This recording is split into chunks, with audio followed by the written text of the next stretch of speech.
In some regions of the Pacific Ocean, ships sink very easily, which is why it is feared by many sailors.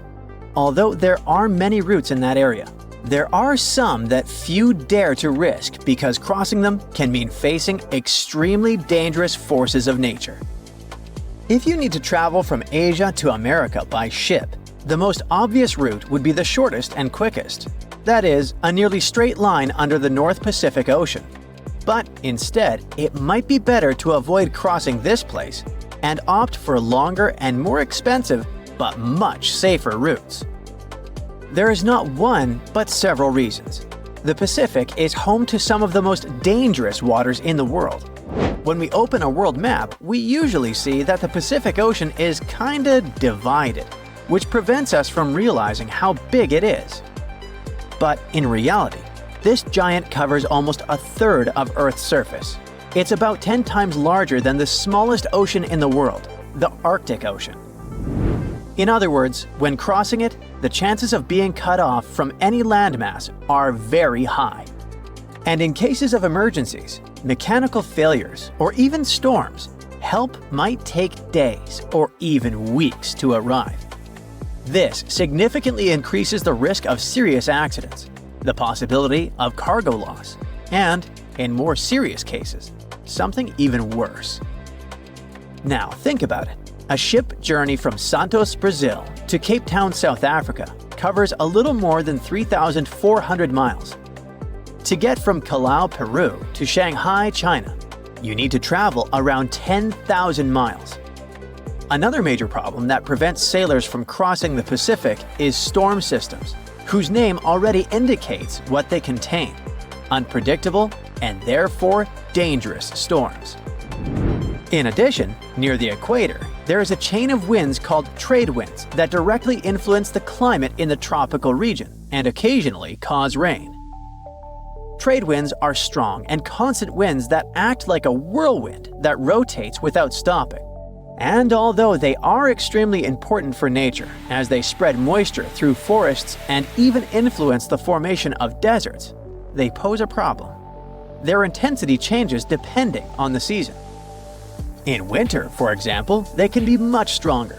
And since these winds are responsible for moving the ocean waters, they also create strong sea currents that could make the journey much more dangerous. In 2015, researchers came across a series of extremely strong winter trade winds that caused a surge of short but intense waves in the Pacific Ocean. They observed that those waves began to hit the ship with constant force, as if they were repeatedly punching it. As a result, the hull structure was completely twisted and deformed. And in the end, they confirmed what they had already known. Those waves, caused by winter trade winds, could be a real threat to vessels.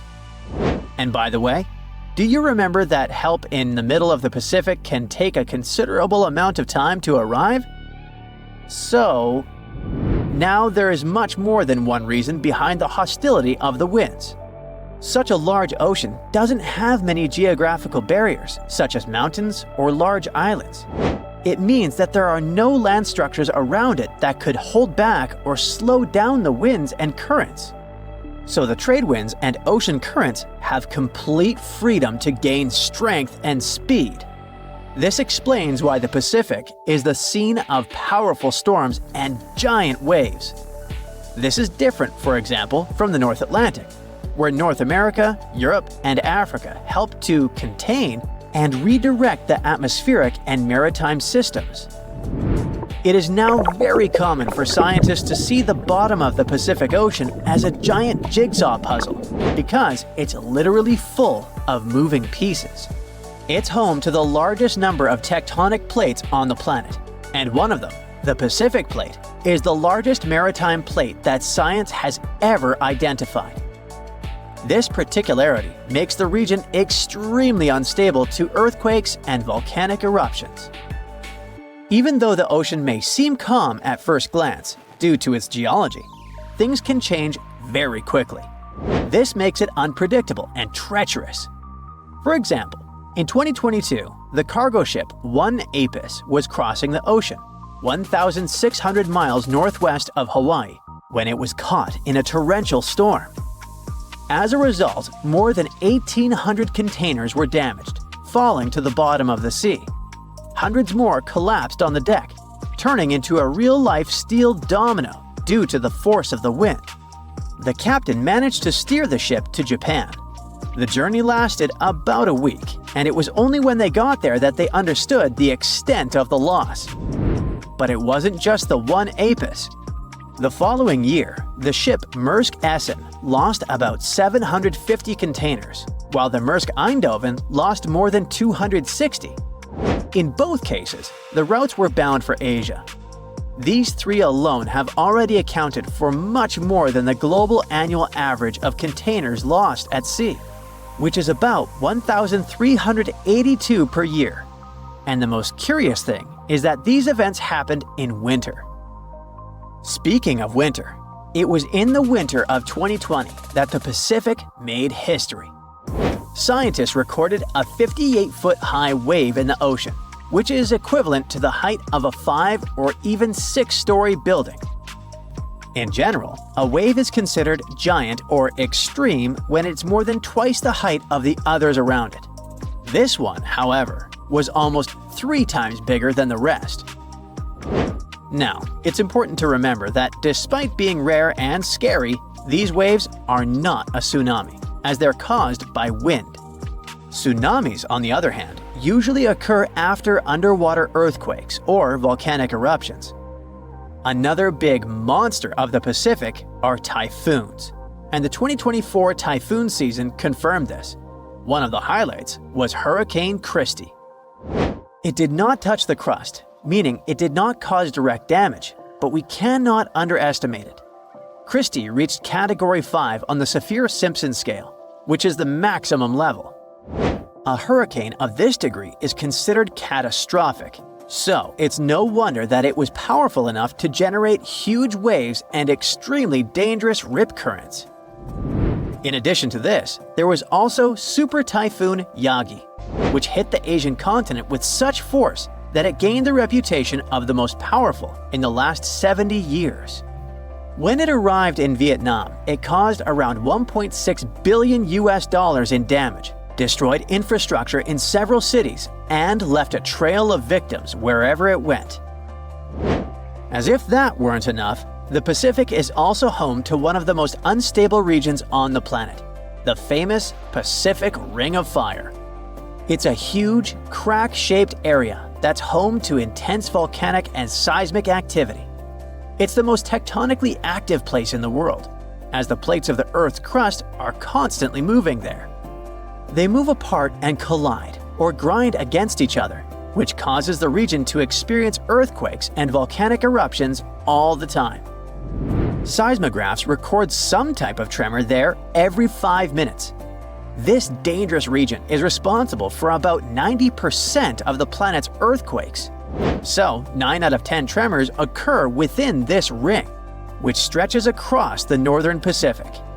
And the worst part is that it doesn't just affect North America or Asia. In 2023, tremors linked to the Ring of Fire were felt in several Latin American countries, such as Argentina, Chile, Ecuador, and Peru. There was a trail of destruction, and the lives of around 15 people were lost. There's no shortage of reasons for ships to avoid the shortest route across the Pacific and opt for longer routes. As the popular saying goes, prevention is better than cure. Although the Gulf of Mexico, or the Gulf of America if you will, is technically a mere gulf, this basin behaves much more like a compact, almost independent ocean system. It's semi-closed, unusually deep in places and positioned squarely in the tropics, where it absorbs and stores huge amounts of solar heat. Oceanographers often treat it as a regional heat engine, and each summer, that engine starts to charge. Surface waters warm fast under intense sun, but the real action happens below. Large rotating pools of deep warm water called warm eddies spin quietly beneath the surface. When hurricanes pass overhead, the effect can be explosive. Hurricanes like Katrina, Harvey, and Ida didn't simply cross the Gulf, they intensified rapidly as they tapped into that deep heat. The basin doesn't create every major hurricane, but under the right setup, it acts like high-octane fuel, allowing storms to strengthen with unusual speed. This hidden ocean also feeds the Gulf Stream, one of the most important currents on Earth. Like a massive conveyor belt, it moves warm water out of the basin around Florida and across the Atlantic toward Western Europe. That exported heat helps keep cities like London and Paris far milder than their latitude would normally allow. Economically, the footprint is just as outsized. As early as 2010, ecosystem goods and services from the 5 U.S. Gulf states generated more than $2 trillion annually for the U.S. economy. Offshore oil and gas activity alone was projected to support about $30 billion of U.S. GDP in 2023. And guess what? Several years have passed, and it didn't get any smaller. Nearly 1/5 of U.S. oil production flows from this single basin, while reef tourism adds another $7.5 billion a year and supports thousands of jobs. But the system carries real risk. Roughly 27,000 abandoned oil and gas wells lie beneath Gulf waters, many poorly monitored. The danger became clear in 2010 when the Deepwater Horizon disaster released about 4.9 million barrels of oil over 3 months, the largest accidental marine spill in petroleum history. On the map, it looks like just another Gulf.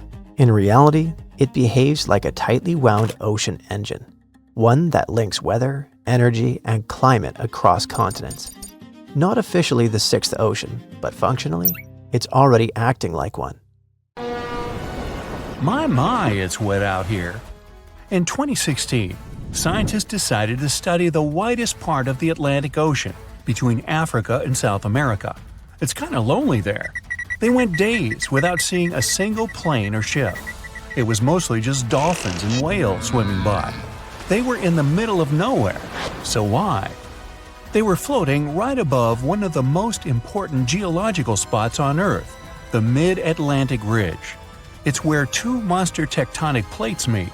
Tectonic plates are massive jigsaw pieces that are constantly moving, even though we usually can't feel them. They form the Earth's crust and, in this case, meet beneath the Atlantic Ocean. The researchers floated over the ridge and dropped down some instruments that detect waves, earthquakes, and other vibrations. A year later, they came back to collect the results. At first, the goal was to learn more about the history of the 2 plates. But the instruments picked up a whole lot more than that. They found out some stuff about the future, too.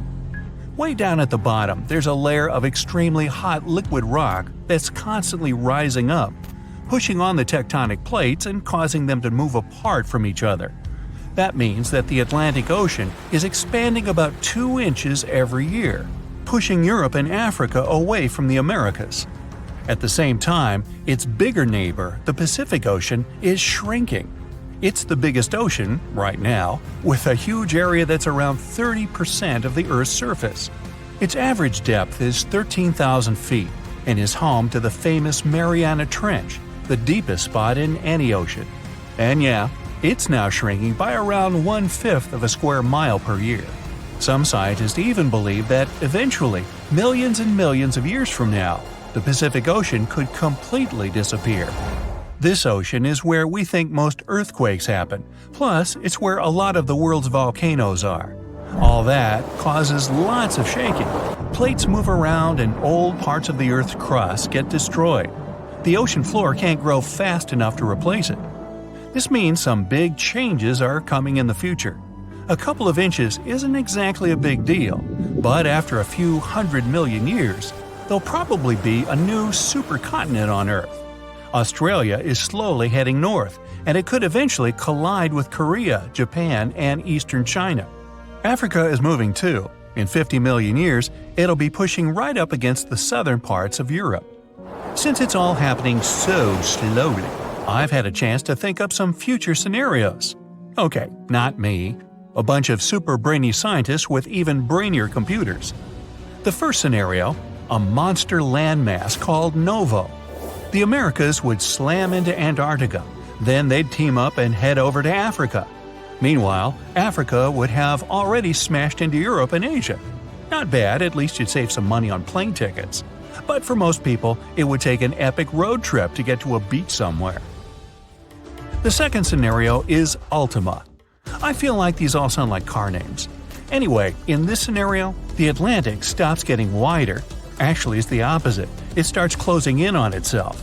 This new super cool continent would be surrounded by the Pacific Ocean. Scenario 3. Orica. Both the Atlantic and Pacific Oceans eventually shrink down until they either disappear or end up like tiny little lakes.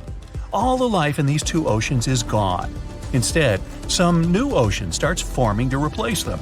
And the new supercontinent? It has Australia in the corner, with the Americas and East Asia each on the opposite side of a small puddle that used to be the Pacific. The rest of the planet is one big unexplored superocean inhabited by… who knows? I won't be around then. Number 4. Amasia. There's that car thing again. This one predicts Africa, Australia, and all the continents except Antarctica start moving north. Sorry, Antarctica, even planet Earth keeps forgetting about you. Better luck next time. Well, way off in the future, it might be possible to take a big old road trip across every continent, or drive across the African-South American border, or even get to Australia without having to take the longest flight of your life. But we've got a while to wait. What should I do for the next 250 million years? Binge watch some Brightside? Tectonic plates move at different speeds, some slower, some slightly faster. Your hair and fingernails actually grow at roughly the same speed as these beasts move. Imagine if everyone lived on one of those supercontinents. Animals would finally be able to cross continents and meet species they've never seen before. Leopards, rhinos, lions, elephants. Imagine if they got curious enough to set out on a journey out of their habitat. A lion might meet a polar bear. Kangaroos could finally leave the land down under, and birds that migrate to warmer places would have to totally reorganize their travel schedules. Who knows what the climate would be like? Playing around with the continental jigsaw puzzle isn't exactly a new thing. Our world didn't always look like this. 300 million years ago, our planet didn't have 7 continents. It had only one, a supercontinent called Pangaea. Pangaea was surrounded by only one ocean. Over time, it slowly started falling apart. At one point, South America, Antarctica, Australia, and Africa were one unit, and North America and Eurasia were another. Over time, these continents also splintered off, each heading in its own direction. Scientists have discovered many similar plants and animal fossils on continents that are separated by huge oceans. Even when you just glance at a map, you can see how Africa and South America look like two massive puzzle pieces that fit together perfectly. When you look at all the oceans and seas on a map, it may look like they just flow right into each other, like there's only one big ocean and people gave different names to different parts. You wouldn't think that if you've ever been to the place where they meet. The Atlantic and Pacific have a strict border that looks like an invisible wall separating two completely different worlds. You can clearly see different colors and waters, and they don't mix. Of course, there's no wall or any actual physical border, but not all water's the same. The Pacific and Atlantic have different densities, amounts of salt, temperatures, and a whole bunch of differences. The borders that separate two bodies of water are called ocean clines. The line you see dividing the Atlantic and Pacific Ocean is mostly caused by different salt levels. This is what layers of water with different salt levels look like. It's like they're separated with cling film, each one with a different color because it has different things growing in it. To see a clear, noticeable border, one sea or ocean has to be a whole lot saltier than the other. Want to get active and use up all the salt in your house? Pour some colored salty water or seawater into a glass bowl. Then add fresh water on top. Voila! The Pacific Ocean is the less salty one. That's because there are loads more rivers flowing into it. Heavier liquids are heavy, so they should sink to the bottom. But then, why is the border between the Atlantic and Pacific a vertical line and not a horizontal one? First, the difference in density of these two salty beasts may be enough to stop them from mixing. but it's not really enough to send one of them to the bottom with the other floating above it. There's another reason, and it's all about the Earth spinning around. Say you're flying from Chile to New England. If you fly straight north, by the time you get there, the Earth will have turned a bit, and you'd be nowhere near your destination. To get to the right place, the pilot needs to fly in a bit of a curve. That's sort of the same reason that currents move around in different directions. The currents in the Atlantic and Pacific Oceans move away from each other, so they don't really mix at their border, even though they're both just water. Confused? Yeah, me too. The Alaska Panhandle looks like a massive geographical mistake, and in fact it is.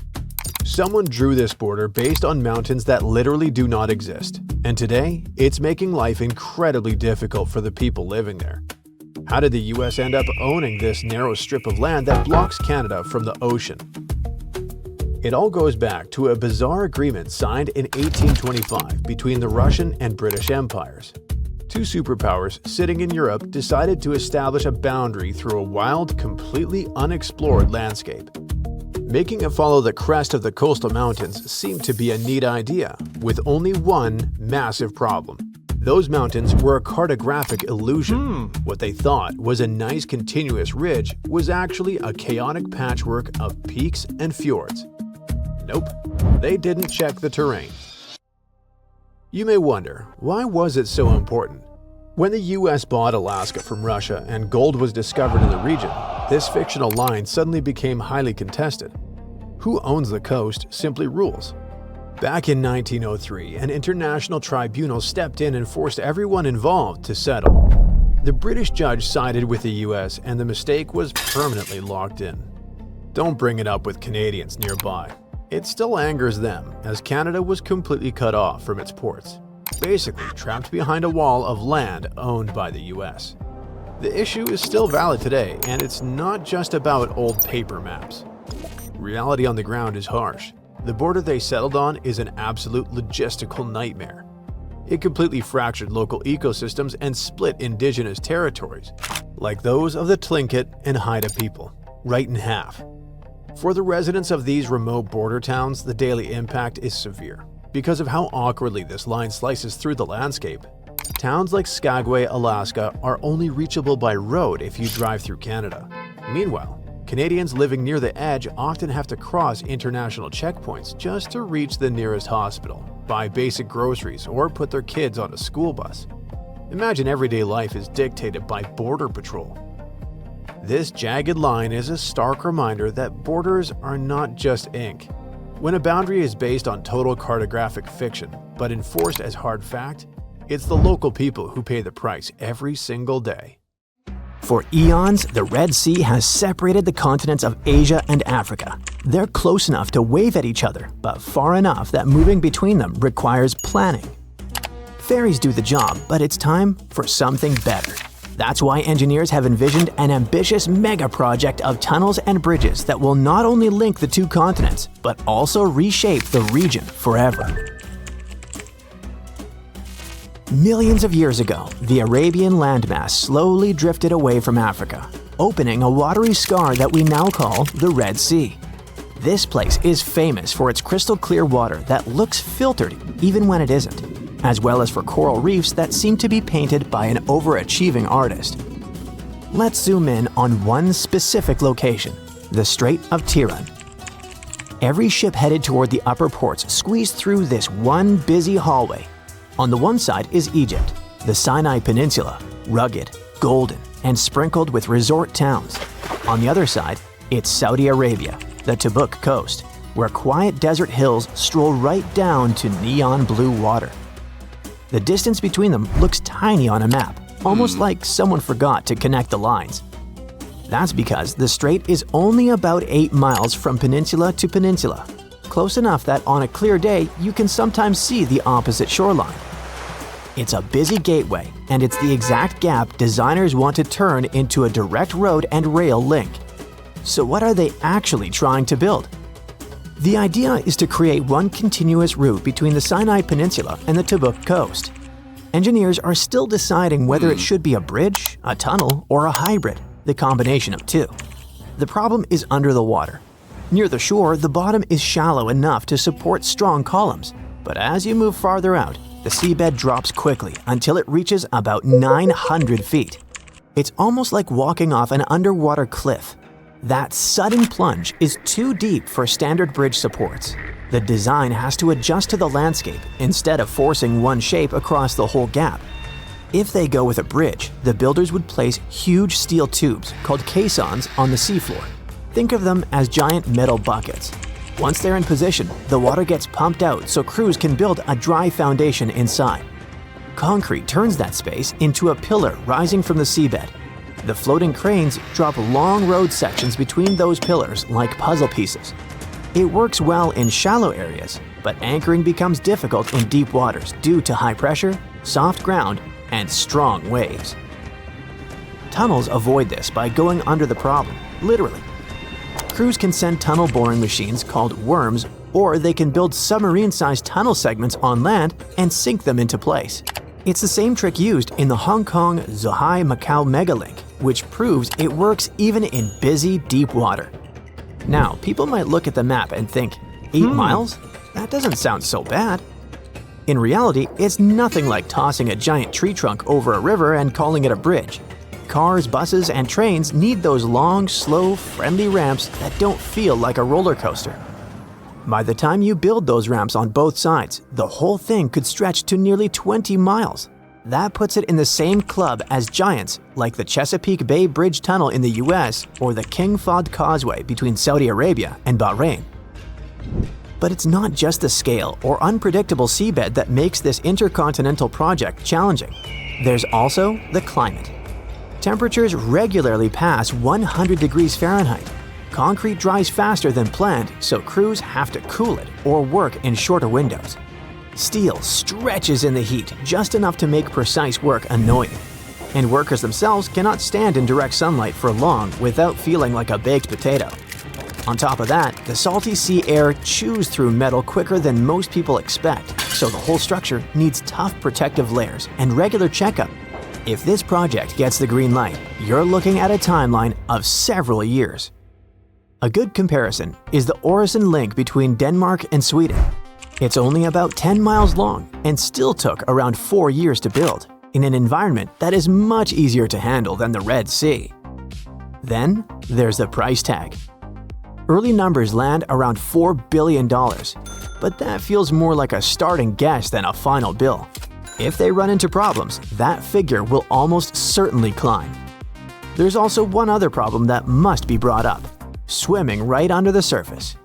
The Strait of Tiran is home to dolphins, rays, sea turtles, and even sharks, including harmless reef sharks that glide around like they're protecting the beautiful, colorful corals below. These reefs aren't just decoration, they're some of the healthiest in the entire Red Sea. Scientists say that in parts of the northern Red Sea, some corals tolerate higher temperatures than many others around the world, which makes these reefs especially valuable from a climate resilience perspective. That means even a single mistake during construction could cloud the water with sediment, and that alone can smother corals like dust settling on wet paint. The same goes for noise, drilling, and ship movement. Reefs can't exactly move away if annoyed like fish can. Once they're damaged, it can take decades for them to grow back. That is, if they grow back. To avoid that, planners have to build in ways that keep the water as clear and calm as possible. Construction zones may need silt curtains to stop sediment from drifting away. Heavy equipment might have to avoid areas with dense coral clusters. Some sections could lean more toward tunnels instead of pillars to leave the seabed undisturbed. Every decision has to match the underwater map, not just the one on land. On top of that, the whole project would need constant supervision from scientists and inspectors. They would have to check how cloudy the water becomes and how marine animals behave during the work.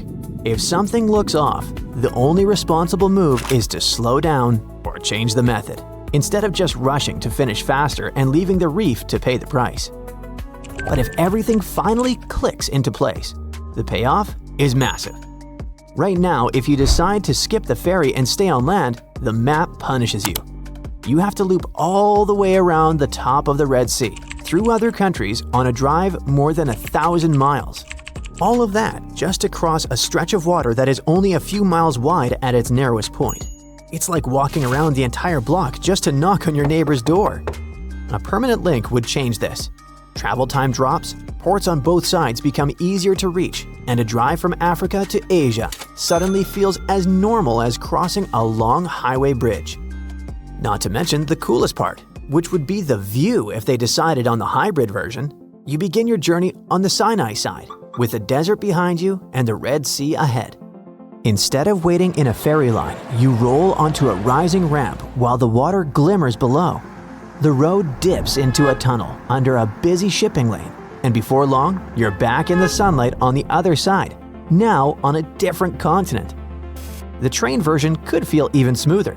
You find your seat, the doors close, and the train glides toward the crossing without any stop-and-go traffic. It slips into its own tunnel section, runs quietly under the sea, and pops back up on the Asian side before you have even finished scrolling your feed. For tourists, that could mean more resorts, more quick weekend trips, and a brand new continental hop that becomes a must-try experience. For delivery trucks, every hour saved is money earned. Even local towns would feel the change. They'd get more visitors, more trade, and bigger profits. A link like this doesn't just connect land, it connects economies, ports, and everyday life. And that's a giant opportunity, as long as the underwater world stays protected. You're chilling in Hawaii, on the island of Oahu. A friend calls you up. Hey, I'm here too. Meet me in Maui. Great, but how do you get there? Your first thought is probably to take a ferry, but that's impossible. Hawaii is a pretty unique place. It's the most expensive state to live in.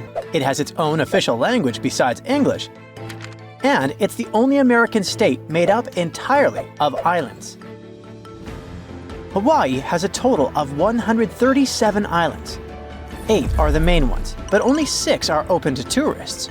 And the distance between those islands is probably bigger than you'd expect.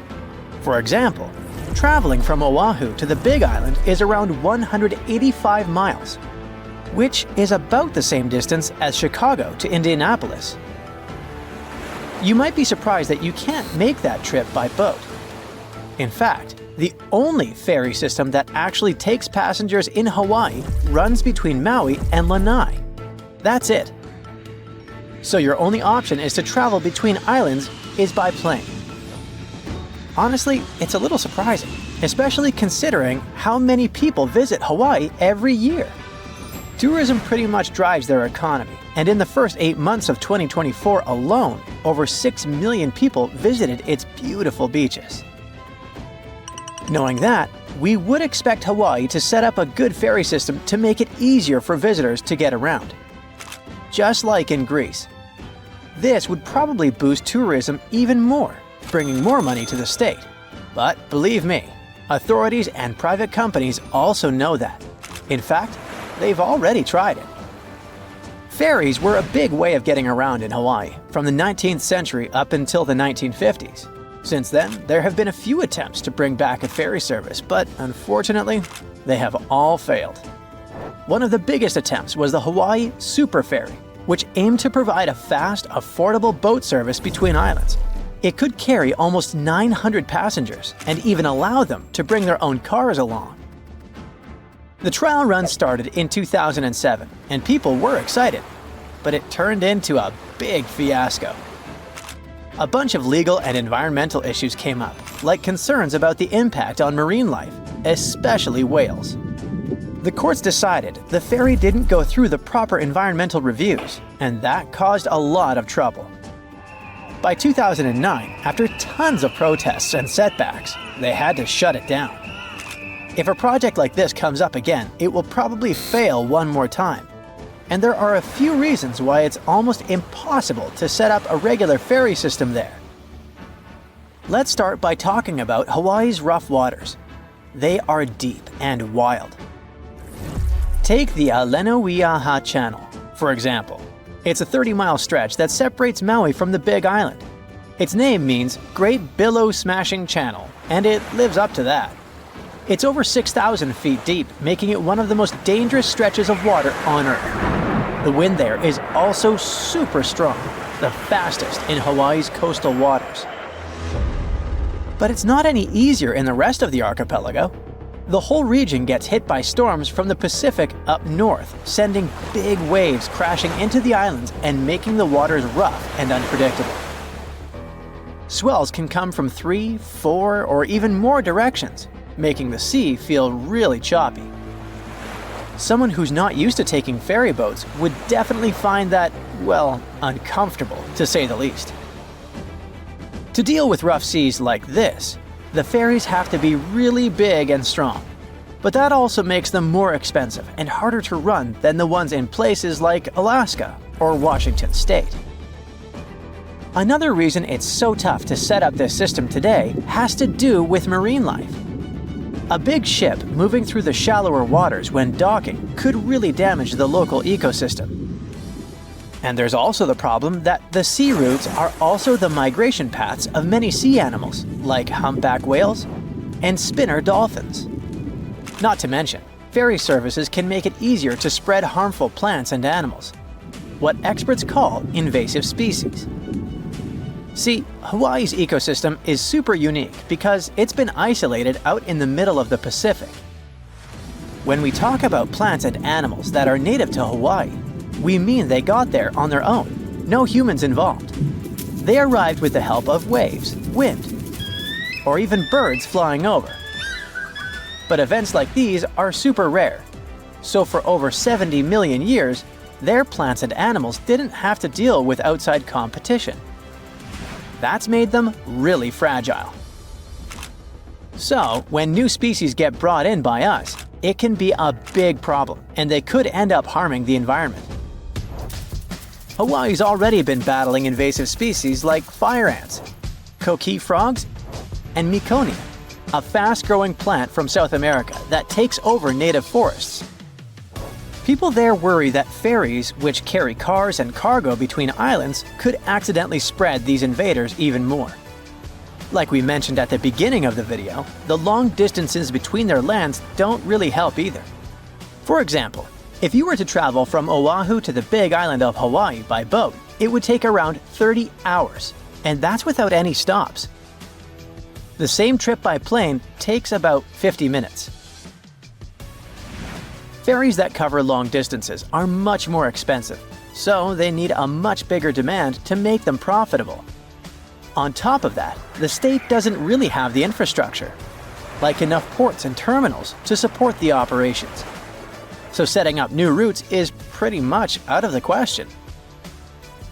Airplanes, on the other hand, are a different story. The air travel industry in Hawaii is already well established and super competitive. That means flying is still the most practical option in Hawaii. Planes are quick, they don't make you seasick, and are pretty affordable, usually costing around $100 for a round trip. Okay, but what do the locals think about all this? Well, apparently, there isn't a huge demand for residents to commute between the islands all that often. Oahu is the busiest island in Hawaii, with about 70% of the state's population living there. It is where Honolulu, the capital, is located, and where most of the state's business happens. So, people from the other islands usually come over for a specific doctor's appointment or to catch a big concert. And that might happen once or twice a year, no more than that. So, even if people could choose between taking a ferry and a plane for these special occasions, most of them would probably still prefer flying. There are plenty of options between the main island airports.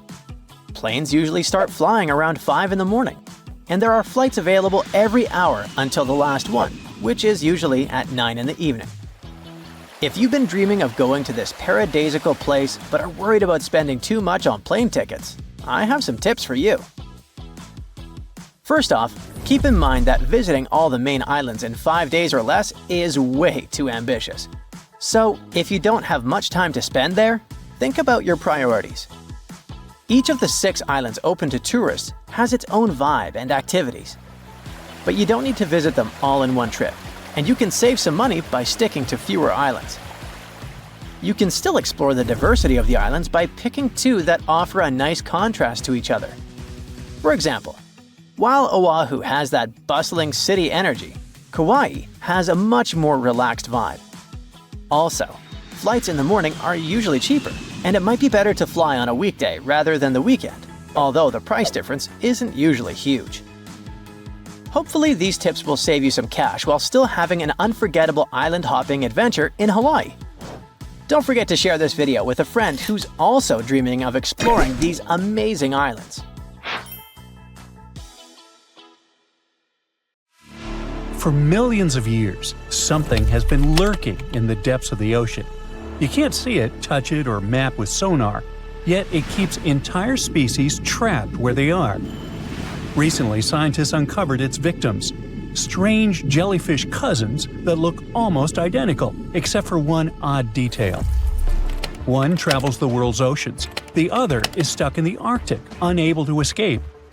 What blocks its way? It's not ice, not land, not even depth, something far stranger.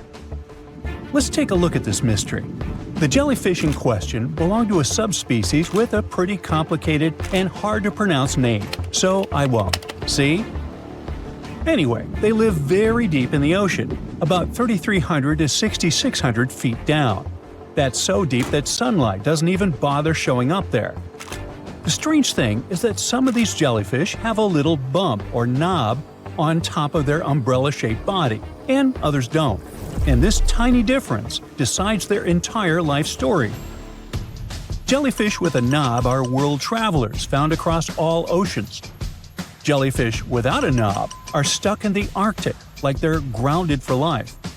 To figure out what was going on, scientist Javier Montenegro and his team looked back at more than 120 years of jellyfish photos and sightings. Then they added in modern DNA testing. The results were curious. Genetically, the knobless and knob jellyfish in the Arctic were identical to knob species in the western Atlantic. In any case, this bizarre similarity aside, only the knobless jellyfish are trapped in the north. So, what's keeping them from leaving? It's not a giant underwater wall or a rocky barrier. Instead, scientists think the wall is biological or linked to geography. Just like something called the Wallace Line, nature's invisible border. So, imagine sailing on a boat in Indonesia, crossing from the island of Bali to the island of Lombok. It's only about 22 miles, not even enough for a long nap on deck. Once you're there, the beaches look the same, the weather feels the same, and the palm trees all sway the same way. But when you look at the animals, it feels like stepping into a different universe. Birds, mammals, even reptiles suddenly don't match what you just saw a short distance away. That invisible line dividing the two worlds is the very Wallace Line. The story began in 1859. Alfred Russel Wallace, a British naturalist, traveled through the East Indies. While hopping between islands, he noticed something that didn't make sense. On the western islands, like Borneo and Bali, the animals all look like they belong to Asia – monkeys, tigers, woodpeckers, the usual. But east, the animals seem to have come straight out of Australia. Marsupials, cockatoos, even kangaroo cousins. The two sides weren't blending at all. Wallace realized that a narrow stretch of water could act like a massive biological border. How could two islands, close enough to see across the water, host such different wildlife? The line is not just some quirk of nature, but the result of powerful geological forces. Between the islands, there are underwater trenches that have never dried up, even when ancient sea levels rose and fell. To the west, you can find the Sunda Shelf. That's an enormous sunken platform that once connected Asia to nearby islands. That's why Borneo, Sumatra, and Java are packed with Asian-style wildlife. To the east is the Sahel Shelf. It once linked Australia and New Guinea, helping Australian species spread.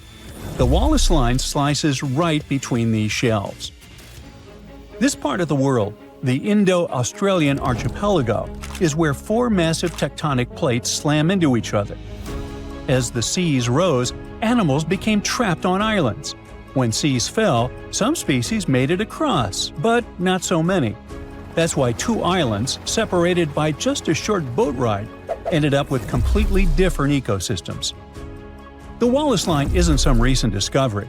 This invisible border has been messing with animals for millions of years. Now, back in the Pleistocene, when giant mammoths roamed our planet and the oceans were up to 400 feet lower, many of the islands in Indonesia were actually connected. Tigers and elephants could stroll from place to place without ever touching water. But even when sea levels dropped that much, Asia and Australia never linked up. There was always a stretch of really deep water between them, and that watery gap acted like an uncrossable wall.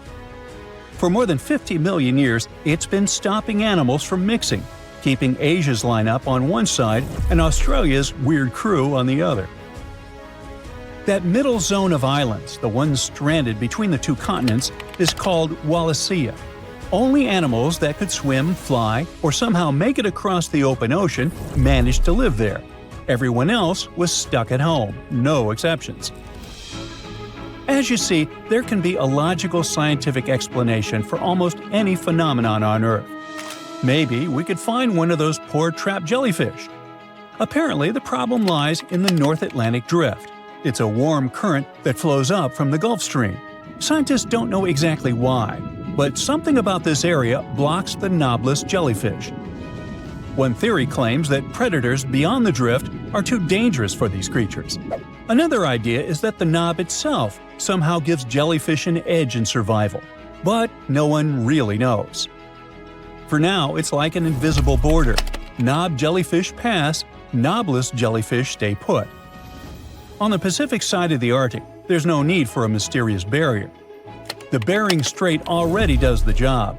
On average, it's only 165 feet deep, which is way too shallow for deep-sea creatures to get through.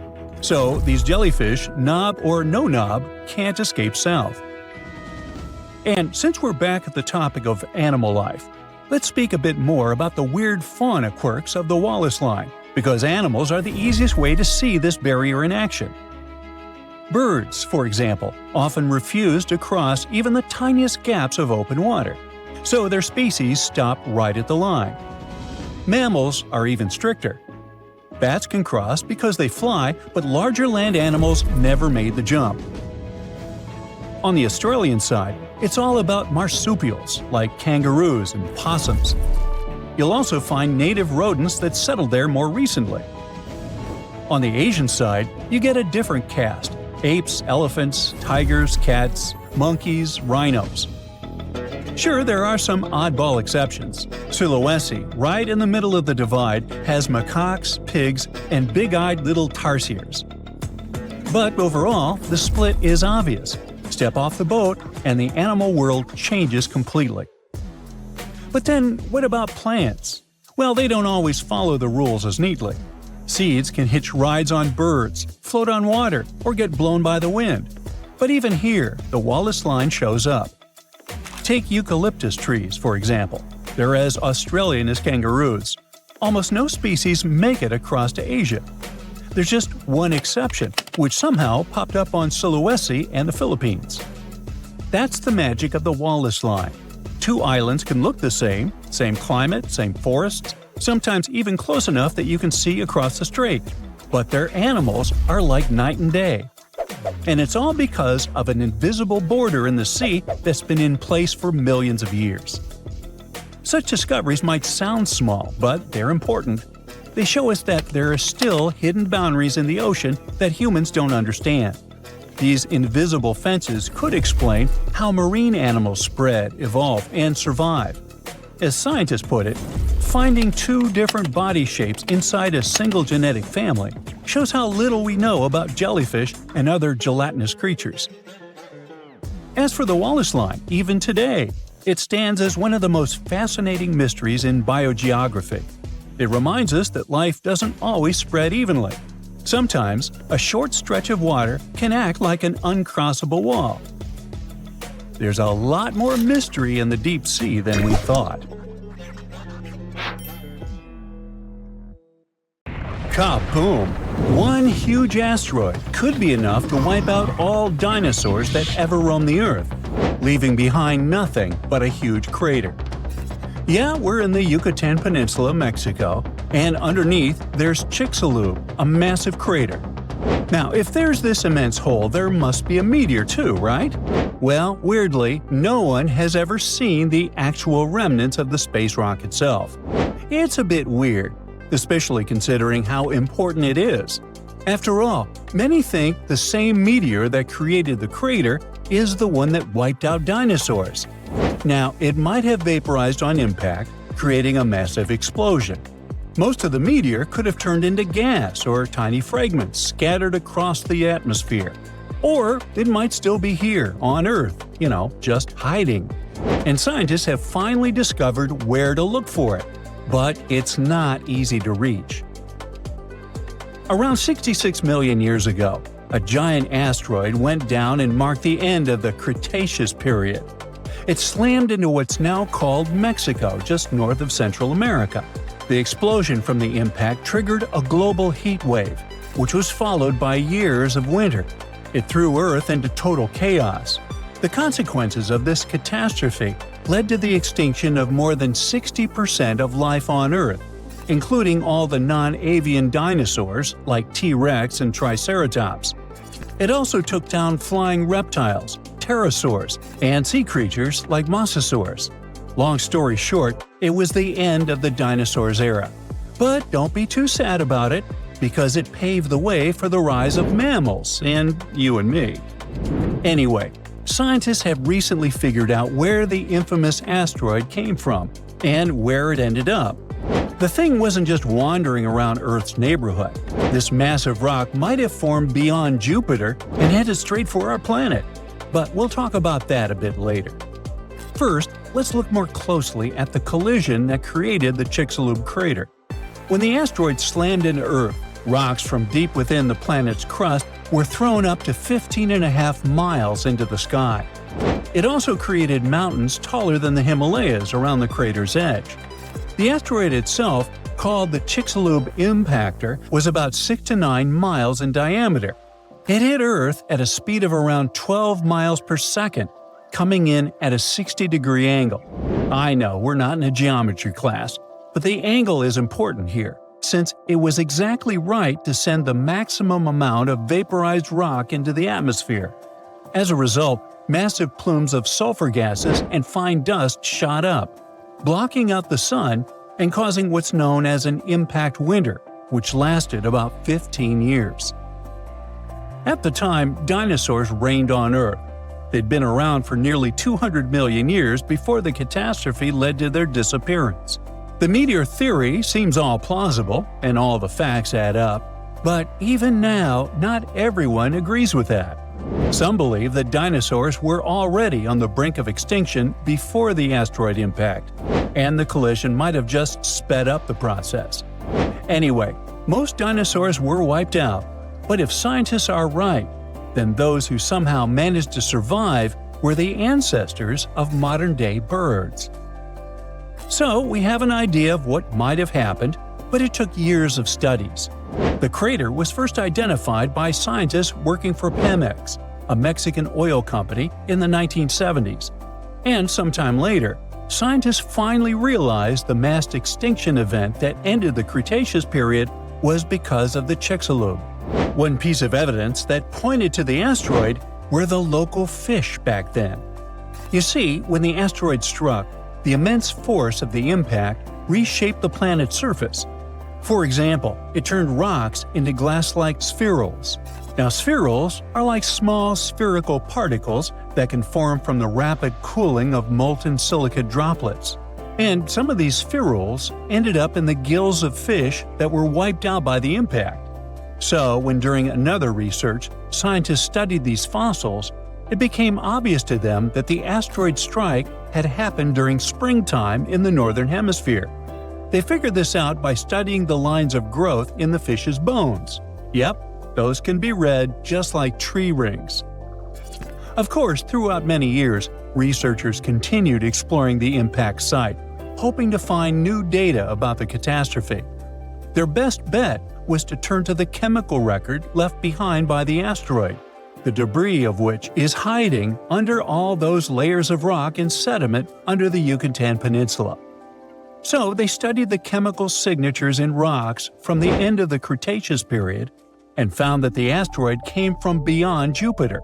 And it wasn't just any asteroid. No, it was a carbonaceous chondrite, one of the oldest types of asteroids in the solar system.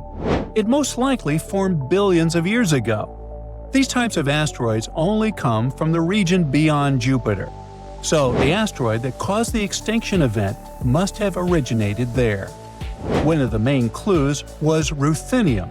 It's a rare element in Earth's rocks, but much more common in asteroids. Scientists detected tiny amounts of ruthenium in the rocks, which helped them confirm that the asteroid came from outer space, not from a comet or volcanic eruptions. In 2016, scientists also published the first results from a drilling expedition into the Chicxulub crater. The team managed to drill more than 4,000 feet beneath the seafloor, getting their hands on core samples containing pieces of the original granite bedrock that was struck by the asteroid. These rocks are deeply shocked and placed out of order on top of sedimentary layers. It supports the theory that the peak ring of the Chicxulub crater formed through a dynamic collapse process.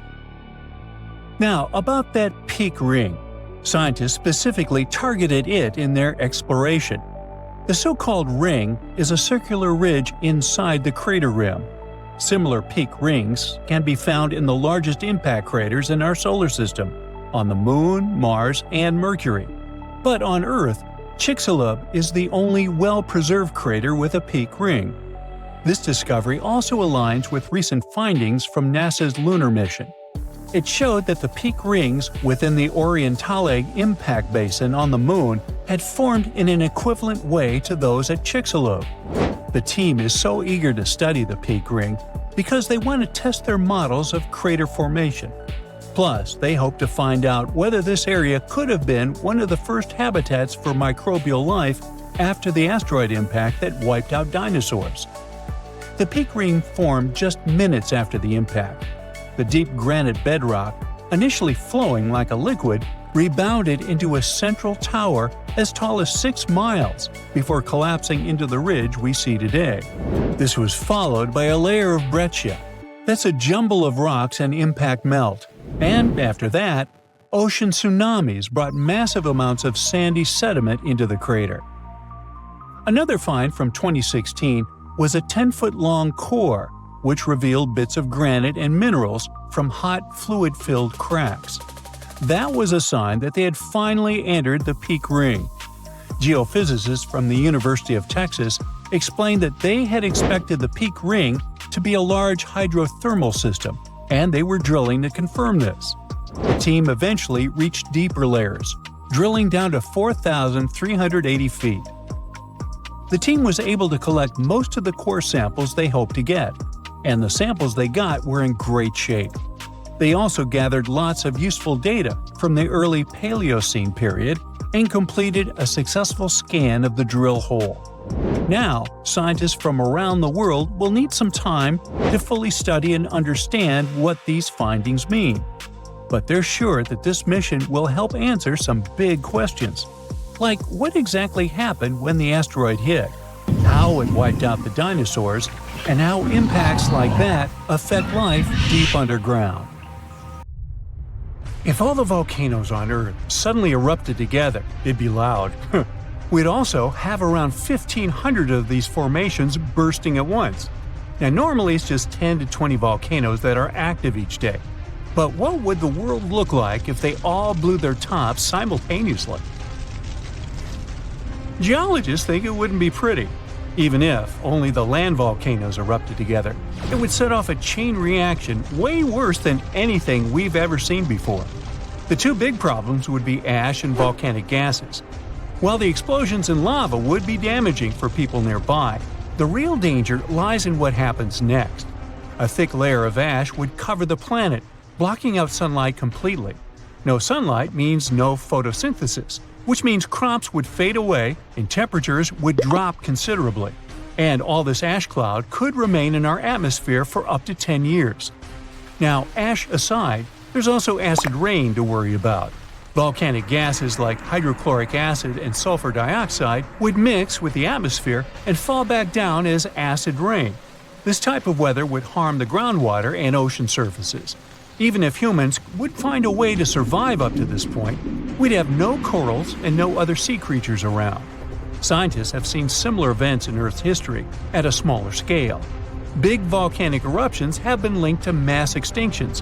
When Mount Pinatubo erupted in 1991, it cooled parts of the world for 2 years. But the extra carbon dioxide from these eruptions could also heat the planet, the same way we turn our stoves to broil for that extra crispy layer on our casserole. Geologists also mentioned that there's evidence in our atmosphere that stuff like this may have happened in the distant past. During the Cretaceous period, carbon dioxide levels were way higher than today, which made it difficult for marine life to thrive. Who would survive all this? Probably just some extremophiles, these organisms that survive in harsh conditions like hot springs or deep undersea vents. As for humans, we could all lay low in underground bunkers until things clear up, or build multiple space stations that could fit us all. Yeah, right. The chances of all volcanoes erupting at once, though, are very slim. Whew! That's because there isn't one giant source supplying all the volcanoes on Earth. Each one of these openings has its own deposit of magma, except for a few cases where they indeed share the supply. For example, in 1912, Nova Rupta in Alaska erupted alongside another volcano sharing magma. Scientists have also found evidence of magma hiding under volcanic areas, like under the Taupau volcanic zone in New Zealand. This magma can spread out horizontally for long distances, but is still just a local feature. Even if we consider all the magma under Taupau as one system, it's not connected to other volcanic areas like Indonesia or the Philippines. Because the great majority are isolated, volcanoes can't sync up to erupt at once. The magma comes from different processes, like mantle decompression or adding water to the mantle through subduction. There's no way to make all these different volcanoes erupt together because of how tectonics work. Now, that doesn't mean we won't see interesting volcano activity in the future. Take an underwater area near British Columbia, where recently about 200 small earthquakes per hour have been noted. Deep beneath the Pacific Ocean floor, off the coast of Vancouver Island, magma is set to erupt, heating the water so much that it'll bubble like soda. However, this event will likely go unnoticed by anyone other than scientists. The anticipated eruption will most likely happen around 3 miles below the ocean surface. Scientists explain that the earthquakes range from negative to 4.1 magnitude, meaning only those nearby would feel any tremors. This unusual activity gives us a rare opportunity to study how the Earth's crust forms. The magma beneath the ocean floor is estimated to be almost 1,500 degrees Fahrenheit, but will cool rapidly upon eruption and contact with water. This runny rock will solidify upon contact with the seafloor, turning black quickly.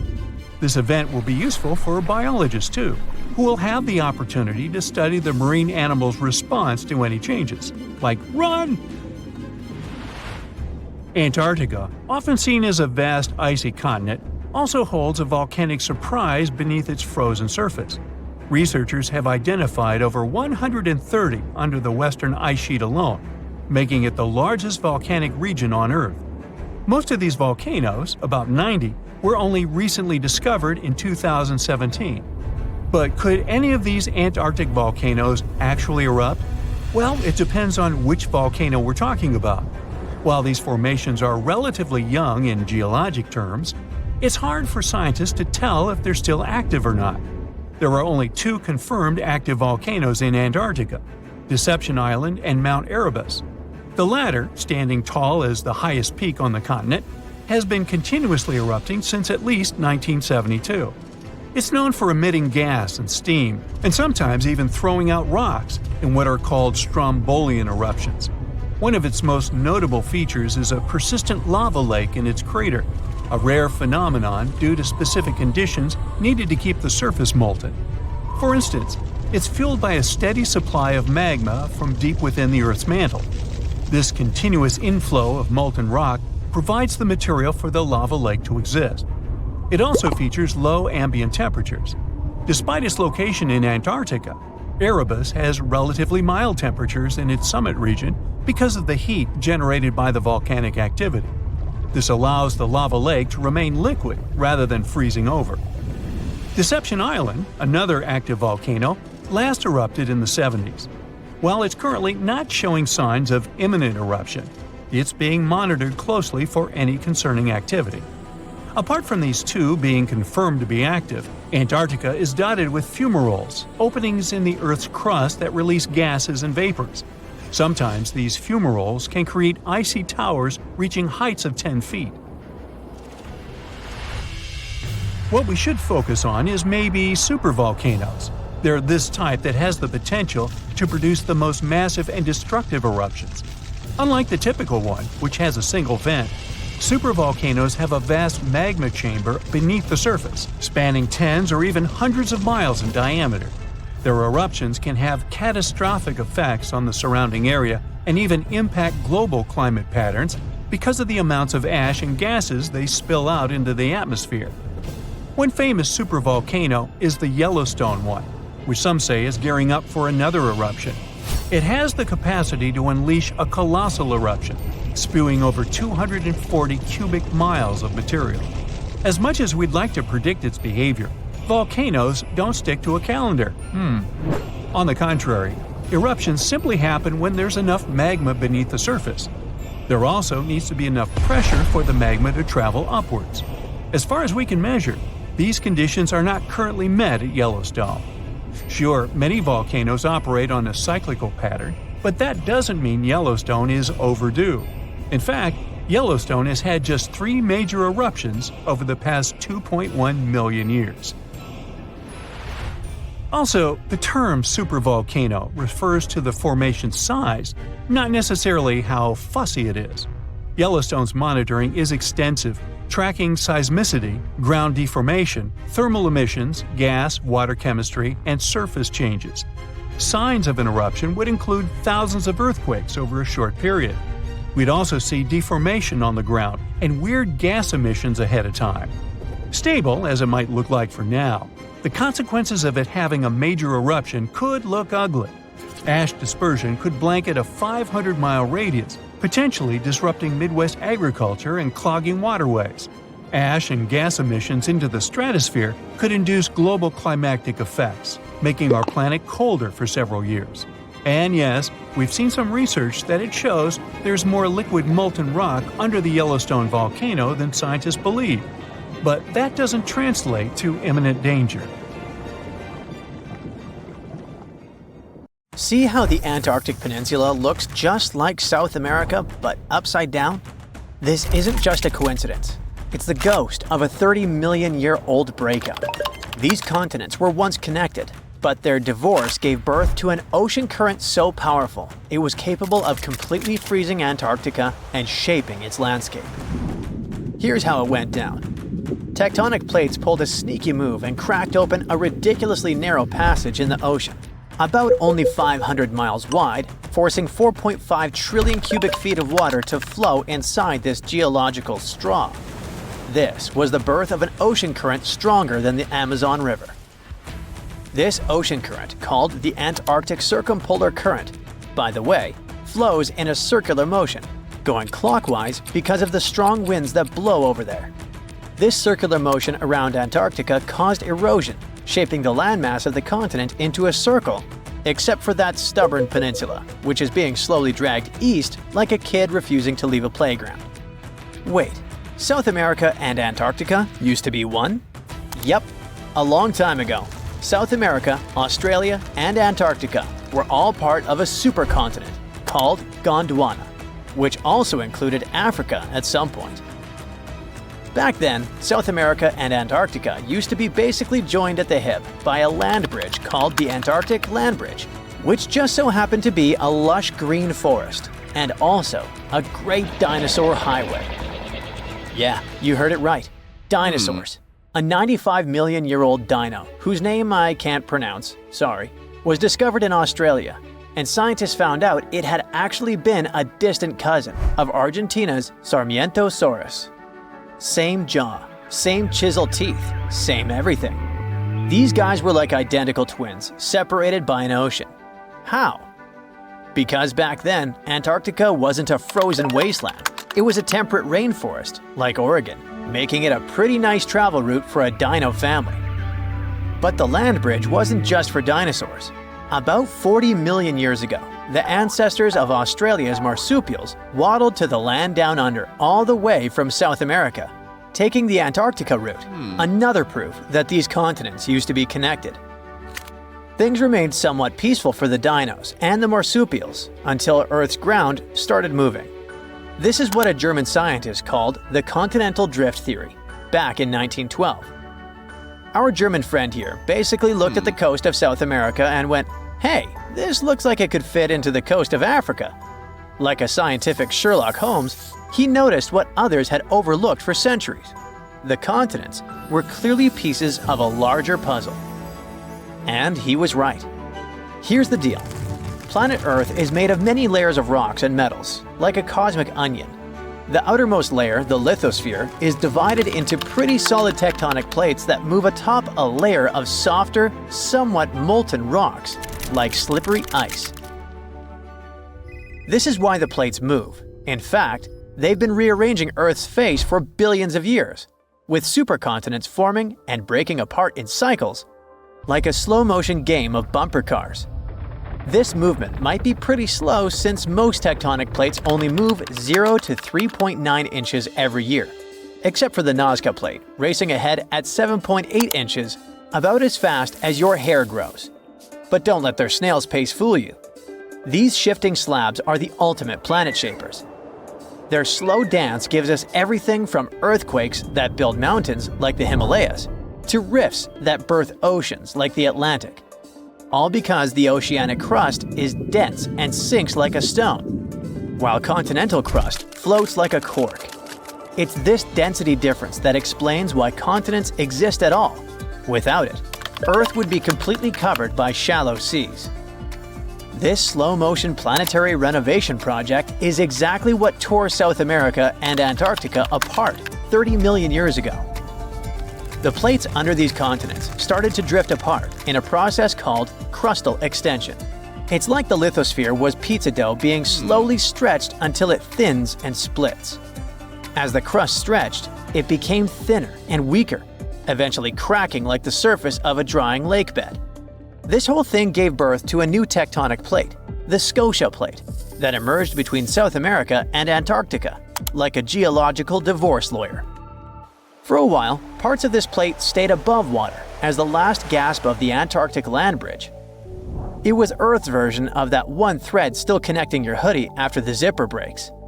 These final connections might have persisted as chains of islands, but just like that fraying hoodie, the connection couldn't last forever. Eventually, this small but mighty plate became the final nail in the coffin of the land bridge connecting the two continents. Just like all the tectonic plates, this one was also on the move. As it expanded eastward, it opened a new passage of water called the Drake Passage, slowly covering the Antarctic land bridge with ocean water. The process was like pulling open elevator doors. At first, just a crack, then wider and wider until the connection was completely broken. This geographical divorce had chilling consequences. The new Drake Passage allowed the Antarctic circumpolar current to form, creating an endless loop of cold water that isolated Antarctica, shaped its land, and even cooled the entire planet. This current acts like a wall around Antarctica, blocking warm water and invasive species while regulating global climate. Eventually, Antarctica turned into an icebox that is 98% covered in ice sheets, and that holds about 61% of Earth's fresh water. Nowadays, this continent holds the title of the windiest, driest, and iciest place on Earth. It's a frozen desert where temperatures plunge below -128.6 degrees Fahrenheit, cold enough to freeze your breath mid-air. A layer of ice there can be more than a mile thick, and it expands even further in winter to cover an area larger than the continental United States.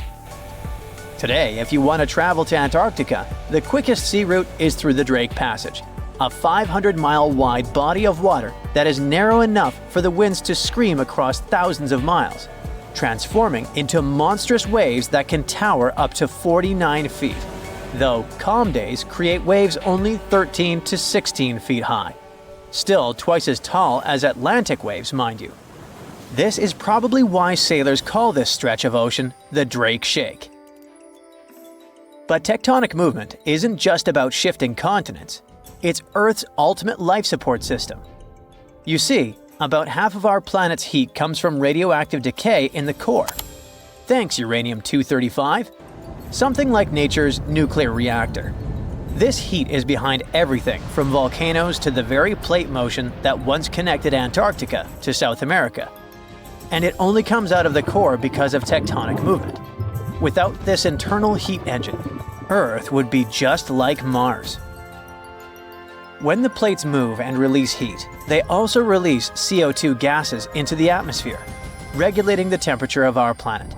And when the plates move underwater, they take a lot of this CO2 back to Earth's interior, recycling all this gas. This is why the plates can change our air, climate, and even the evolution of life itself just by moving around. But billions of years ago, these plates were not moving around. Back then, it was like Earth was wearing a solid ceramic shell with many cracks. But even without tectonic movement, the heat managed to escape through these cracks in a process called stagnant lid tectonics, kickstarting all life on Earth. And no, tectonic movement is not a thing of the past.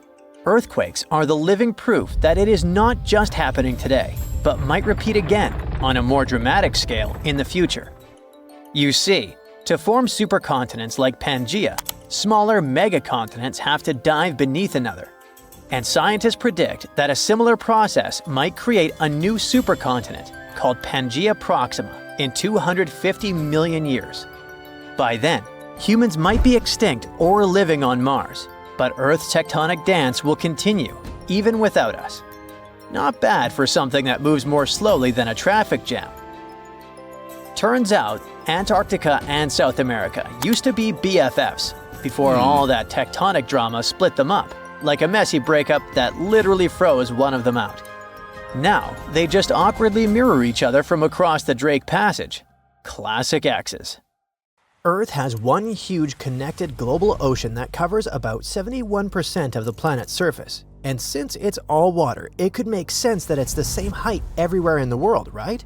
Strangely, at the Panama Canal, the Pacific Ocean is sitting higher than the Atlantic. And it gets even stranger. In the Indian Ocean, there's a massive gravity low where sea level sits dozens of feet lower than the global average.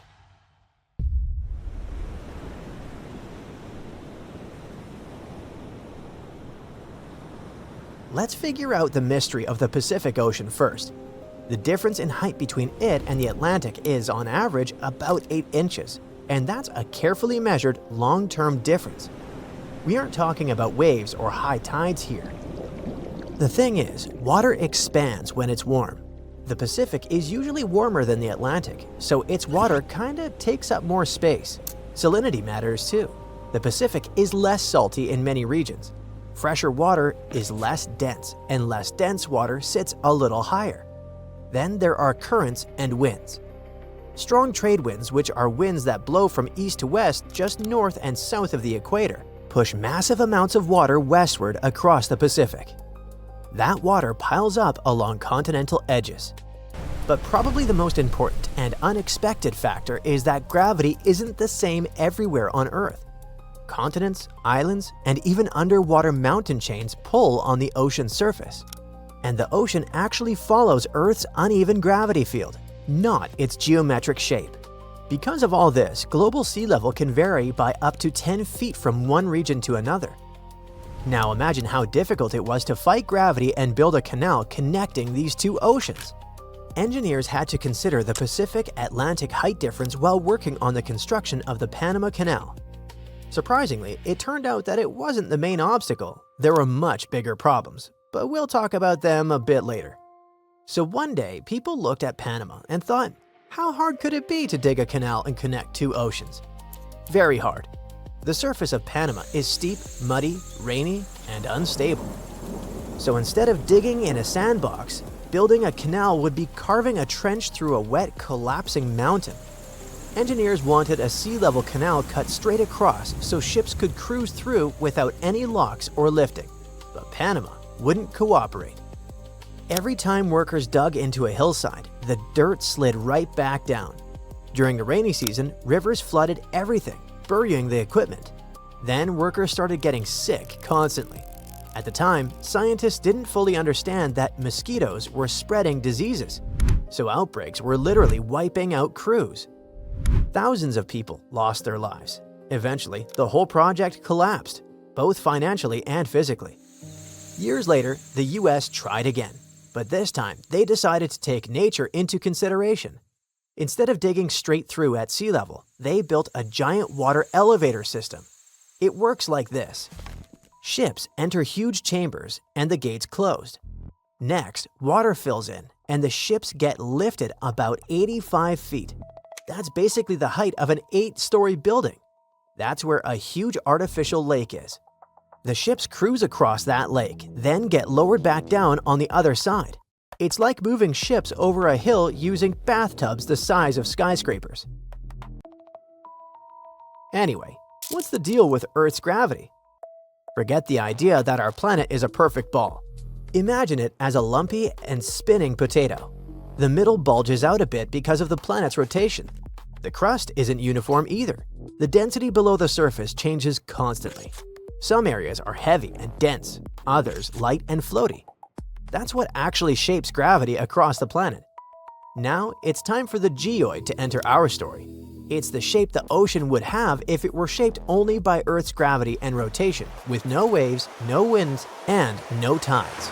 In other words, if it just floated freely across this lumpy potato.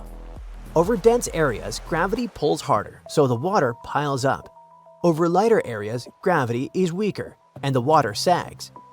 For example, there's a weird spot in the Indian Ocean where gravity is actually weaker than normal. And because of that, the sea level there sits more than 328 feet lower than the surrounding ocean. That's like water dipping down the height of a 30-story building. It forms a massive circular depression covering about 1.2 million square miles. It's officially called the Indian Ocean Geoid Low. Scientists first noticed it in 1948 during a gravity survey from a ship and have been puzzled about this phenomenon for years. Why would Earth's gravity be weaker in one patch of ocean? Finally, researchers think they might have figured it out. Deep under that part of the ocean, huge plumes of hot magma may be rising from the mantle, kind of like slow-mo lava blobs pushing upward from thousands of miles below. These upwellings can shift mass inside the planet, and when mass shifts, gravity shifts too. Lean mass underneath means a slightly weaker pull, and the ocean water sinking lower in that spot. To test the idea, researchers ran massive computer simulations. They basically rewound Earth's history back 140 million years to see how the region evolved. And guess what? Their models point to the breakup of an ancient ocean that no longer exists. Apparently, tectonic plates moved and pieces of crust sank deep into the mantle in that region. They likely disturbed the material below, setting off those magma plumes. So this gravity hole isn't a hole in the water. It's a dent in Earth's gravity field, caused by deep, planet-scale plumbing problems that started millions of years ago. The depression is so extreme that it influences ocean currents, sea level readings, and even satellite paths. That's how strong these mantle processes are, even millions of years after all that tectonic drama. The big question now is, will the Indian Ocean Geoid Low ever go away, or is it here to stay? Scientists aren't 100% sure. It all depends on how the masses inside Earth move around over time. Our planet's mantle isn't solid. It's constantly shifting, rising in plumes and sinking in slabs. These slow and deep motions can either keep the gravity low intact for millions of years or eventually smooth it out. Think of it like a giant slow-moving lava lamp under the ocean. Over a few 100 million years, the blob could shift enough to erase the dip, or not. In any case, the study gives some interesting ideas and might push experts to dig deeper. The older research only modeled sinking cold slabs in the mantle. Now, the simulations include hot, rising magma plumes. They were probably key to forming the low in the first place. But there are also missing pieces in the simulation. For example, the famous Réunion hotspot, a massive mantle plume that erupted around 65 million years ago, forming the Deccan Traps across India. That eruption dumped lava over half of India. It was one of the biggest volcanic events in Earth's history. Without that plume in the simulation, some of the geoid predictions might be off. There are also mismatches between the model and reality. The predicted shape of the Earth's surface doesn't perfectly match actual measurements, especially in the Pacific, Africa, and Eurasia. The researchers say there's about an 80% correlation, which is quite good, but not perfect. Unfortunately, the simulation can't capture every detail yet. The lead researcher explains why.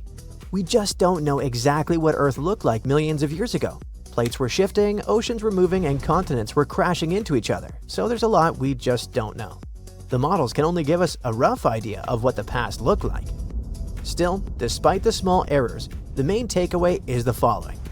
The Indian Ocean geoid low is massive and shaped by deep mantle plumes and ancient tectonic events. It might change over the next hundreds of millions of years, or it might stick around. It's also a reminder that Earth is not a perfect smooth ball we like to imagine. Get ready, because one of the Pacific Ocean's most active volcanoes might blow any minute now. Scientists monitoring axial seamount, a gigantic underwater lava factory just off the coast of Oregon, say it could erupt literally any time between today and early 2026 at the latest. Yes, it's underwater, but don't get tricked by the ocean's cover. This beast is almost 3 times taller than the Empire State Building. This volcano is inflating like a souffle at a Michelin-starred restaurant, and scientists are so excited they will live stream it. Seriously! So here's the thing. This volcano will explode at any moment now because, well, it's inflating fast.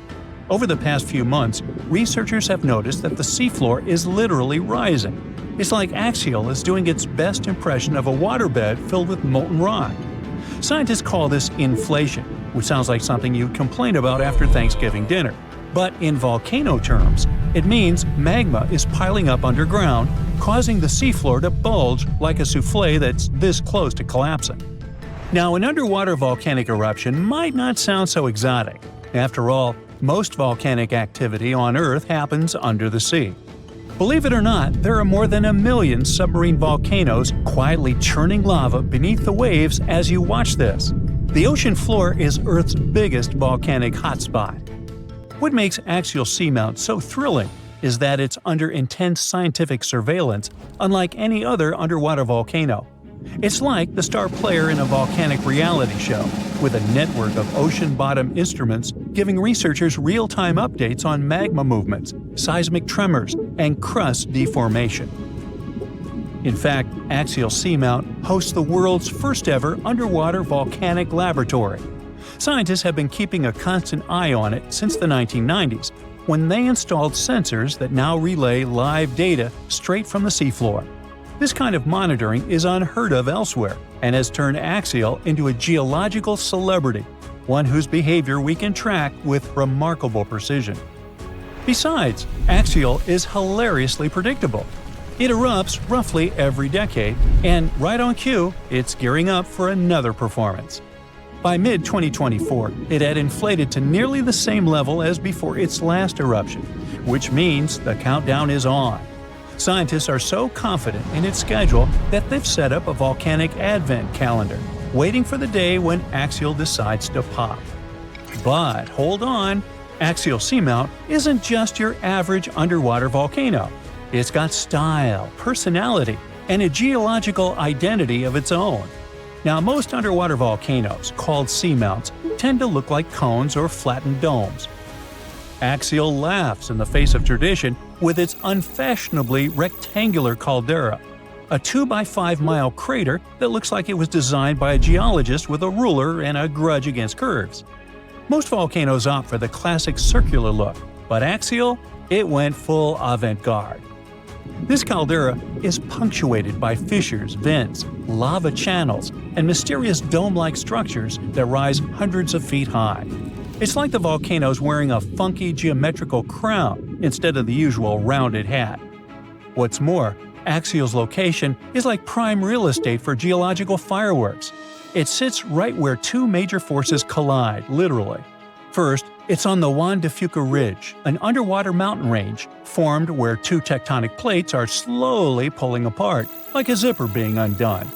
Second, it's perched atop the Cobb Hotspot, a deep mantle plume that acts like Earth's sneaky magma espresso machine, pumping molten rock from deep inside the planet and fueling a whole chain of seamounts. To put it plainly, it's like the tectonic plates are reluctant dance partners, sliding away from each other, while the Cobb Hotspot acts as the DJ, turning up the heat and keeping the magma party going. This dual influence creates a complex plumbing system inside the volcano, with magma chambers filling, draining, and shifting in ways scientists are still trying to decode.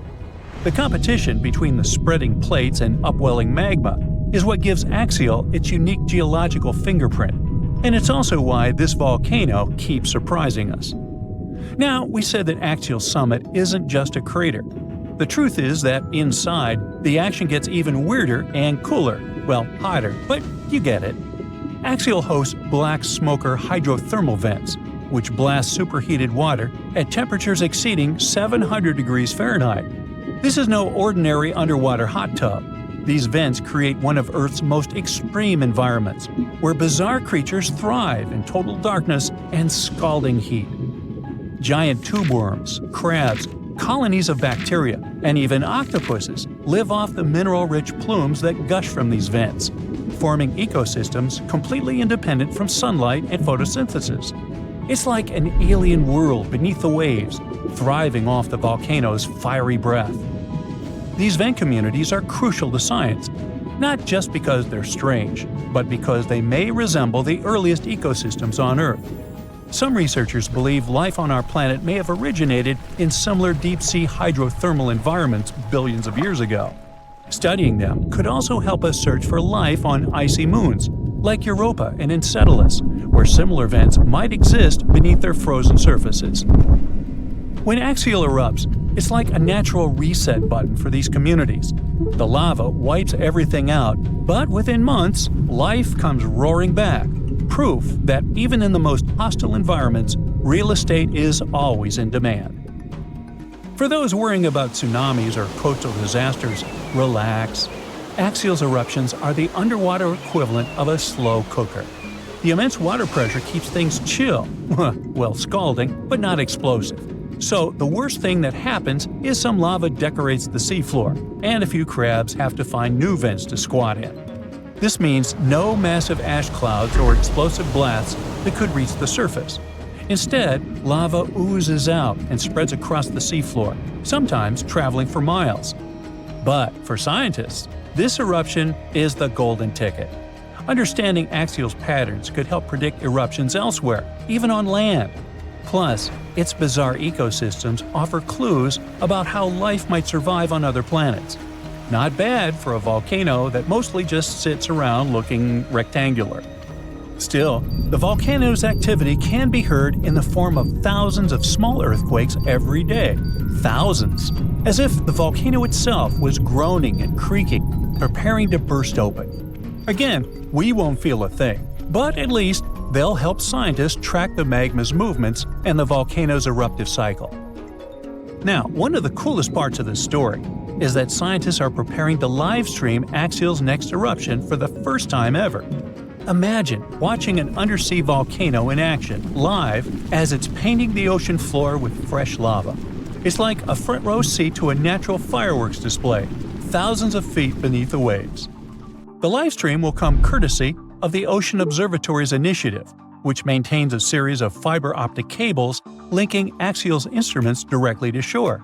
It's the Wi-Fi of the deep sea, and it's about to broadcast molten rock in HD. And there's another twist. Scientists have noticed a curious pattern in Axial's eruptions. All three of its most recent eruptions, in 1998, 2011, and 2015, happened between January and April, the months when Earth starts moving away from the Sun. So why? Well, it might have something to do with the Moon's gravitational pull. The Moon's orbit causes ocean tides to rise and fall, which changes the pressure on the seafloor and could help nudge the magma chamber to its breaking point. I guess the Moon isn't just a romantic light in the night sky. It might be the ultimate volcanic whisperer. So, one thing's for sure, when Axial goes, it'll be the best documented underwater eruption in history. So, keep your eyes peeled. This is one natural spectacle you won't want to miss. And who knows, if we're lucky, we might even get deep-sea eruption ASMR out of the deal. Now, if you'll excuse me, I'll be refreshing the live feed like it's a Taylor Swift ticket sale. Now, history teaches us that the supercontinent existed a long time ago, around 300 to 273 million years back. At that time, all the continents on Earth were buddies and hanging out together. They formed an amazing crew called Pangaea, or Pangaea if you're feeling fancy. The name comes from a Greek word which means all the earth. Pangaea also had a massive water neighbor called Panthalassa. So our entire world was a huge piece of land surrounded by a huge piece of ocean. The megacontinent looked like a giant sea, stretching between the tippy top and bottom of our planet. But as stories go, things change. About 200 million years ago, in the early Jurassic epoch, like dinosaur times, Pangaea decided to throw a breakaway party. Forget about the old ideas of continents just drifting around like big icebergs. It split up into smaller chunks, forming the continents we know today. Oh, and it created the Atlantic and Indian Oceans as a bonus. Pangaea's tale was first told by a German weather expert named Alfred Wegener in 1912. But how did he learn about something that happened so long ago? Imagine the Earth's core as a big, cozy fireplace, giving off heat. This heat creates special swirling currents in the Earth's outer shell. We can think of it as the Earth's crust, which looks like a big puzzle with many puzzle pieces. The hot currents make these puzzle pieces, called crustal plates, move around.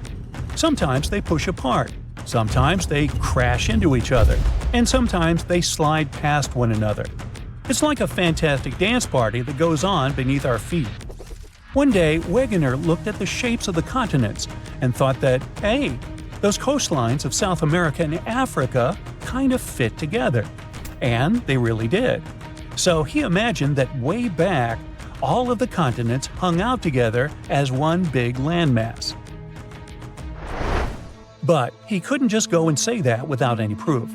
So how do we know Pangaea really was a thing? Well, there are some clues that brought us to this amazing discovery. One clue is like when you put a puzzle together and the pieces fit just right. Take a look at the shapes of today's continents. You'll notice that they could fit together almost like a perfect match. Obviously, their shapes changed over time. It happened millions of years ago, and since then, the shores of continents have been washed by waters for years. But even so, we can still see how well they fit together. Another clue comes from checking out fossils.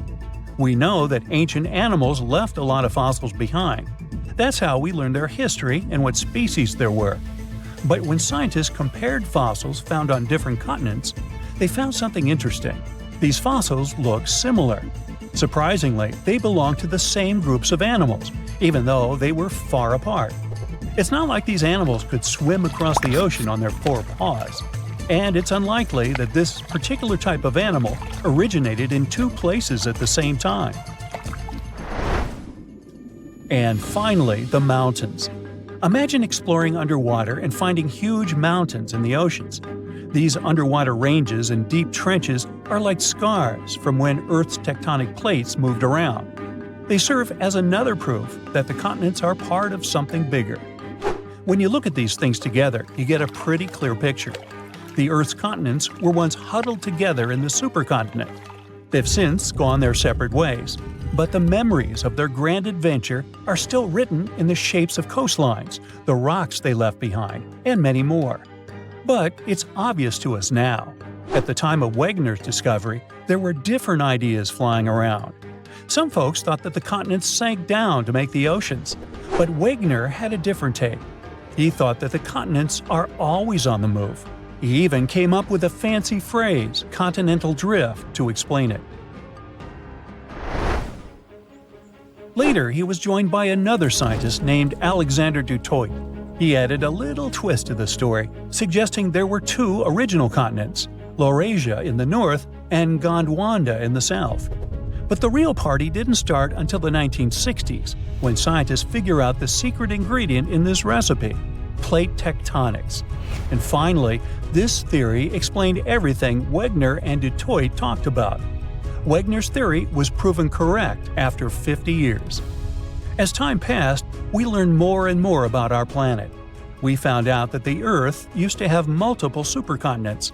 Before Pangaea, there was a megacontinent called Rodinia around 1 billion years ago. And later on, Pannotia joined the scene about 600 million years ago. What's interesting is that the continental drift story is far from over. Our continents are always on the move. Africa is giving Europe a friendly bump, and Australia is playing a game of bumper cars with Southeast Asia. You know what's on the horizon? Another supercontinent. So, how will this next supercontinent come together? Well, there are 4 major possibilities: Novo Pangaea, Pangaea Ultima, Orica, and Amasia. These might sound like superhero names, but they're actually ways the puzzle pieces could fit. Let's look at them all. First, Novo Pangaea. You know how there's the Atlantic Ocean on one side and the Pacific Ocean on the other? Well, if these oceans keep doing what they're doing now, the Atlantic will keep opening up while the Pacific squeezes in. If that happens, the Americas, North and South America, will give each other a big high five. And Antarctica, that icy land way down south, will join the fun too. It'll be drifting northward. Next, Pangaea Ultima. In the future, the Atlantic Ocean might get tired of being so wide. It might decide to slow down and shrink a bit. The Americas and the northward drifting Antarctica will probably crash into Africa and Europe. And just like that, a brand new supercontinent forms. There are these spots where the ocean floor is sliding underneath the land. It's like a secret underwater passage. These spots are called subduction zones. So if these secret tunnels will be spreading and spreading all along the east coast of the Americas. The Americas, Europe, and Africa might come together again, and they'd form a supercontinent. This supercontinent would be surrounded by the Pacific Ocean. The next possible supercontinent is Orica. In this scenario, the Pacific and Atlantic Oceans might decide to take a nap and close up. But don't worry, because when one door closes, another opens. In this case, a whole new ocean would pop up to replace them. Imagine a big crack in the ground cutting through Asia, like a zipper opening up. This crack is called the Pan-Asian Rift, and it would become a brand new ocean. With this new ocean comes a new supercontinent, Orica. Australia is currently drifting northwards, like it's trying to find a nice spot at the center of our planet. East Asia and the Americas might join in from both sides. After that, Europe and Africa might link up with the Americas, and boom, Orica. And finally, Amasia. It might form if some of the tectonic plates go north. They can take continents like Africa and Australia along for the ride. They'll be hanging out around the North Pole. All the continents except Antarctica might come together. And even though they might gather around the North Pole, they won't close off the oceans. The Atlantic and Pacific Oceans would still be open for business. How this grand reunion happens depends on the Earth's tectonic movements. So far, we believe that Novo Pangaea is the most likely scenario. It also depends on what exactly happened to Pangaea after it broke apart. And when the new supercontinent appears, what's going to happen with the weather? How will the ocean behave? And what about the animals and plants? These questions all light up our minds. Who knows? Maybe someday, our descendants will look at the world map and see this incredible journey come full circle. So, keep asking curious questions and stay tuned for the next 100 million years. You're sailing on a calm ocean when you see it. A giant wave rising out of the water, towering over your boat. Uh-oh. But before you can react, the deck suddenly disappears beneath your feet, and you're falling into a deep and vast pit in the sea. Neither outcome gives you a chance to survive.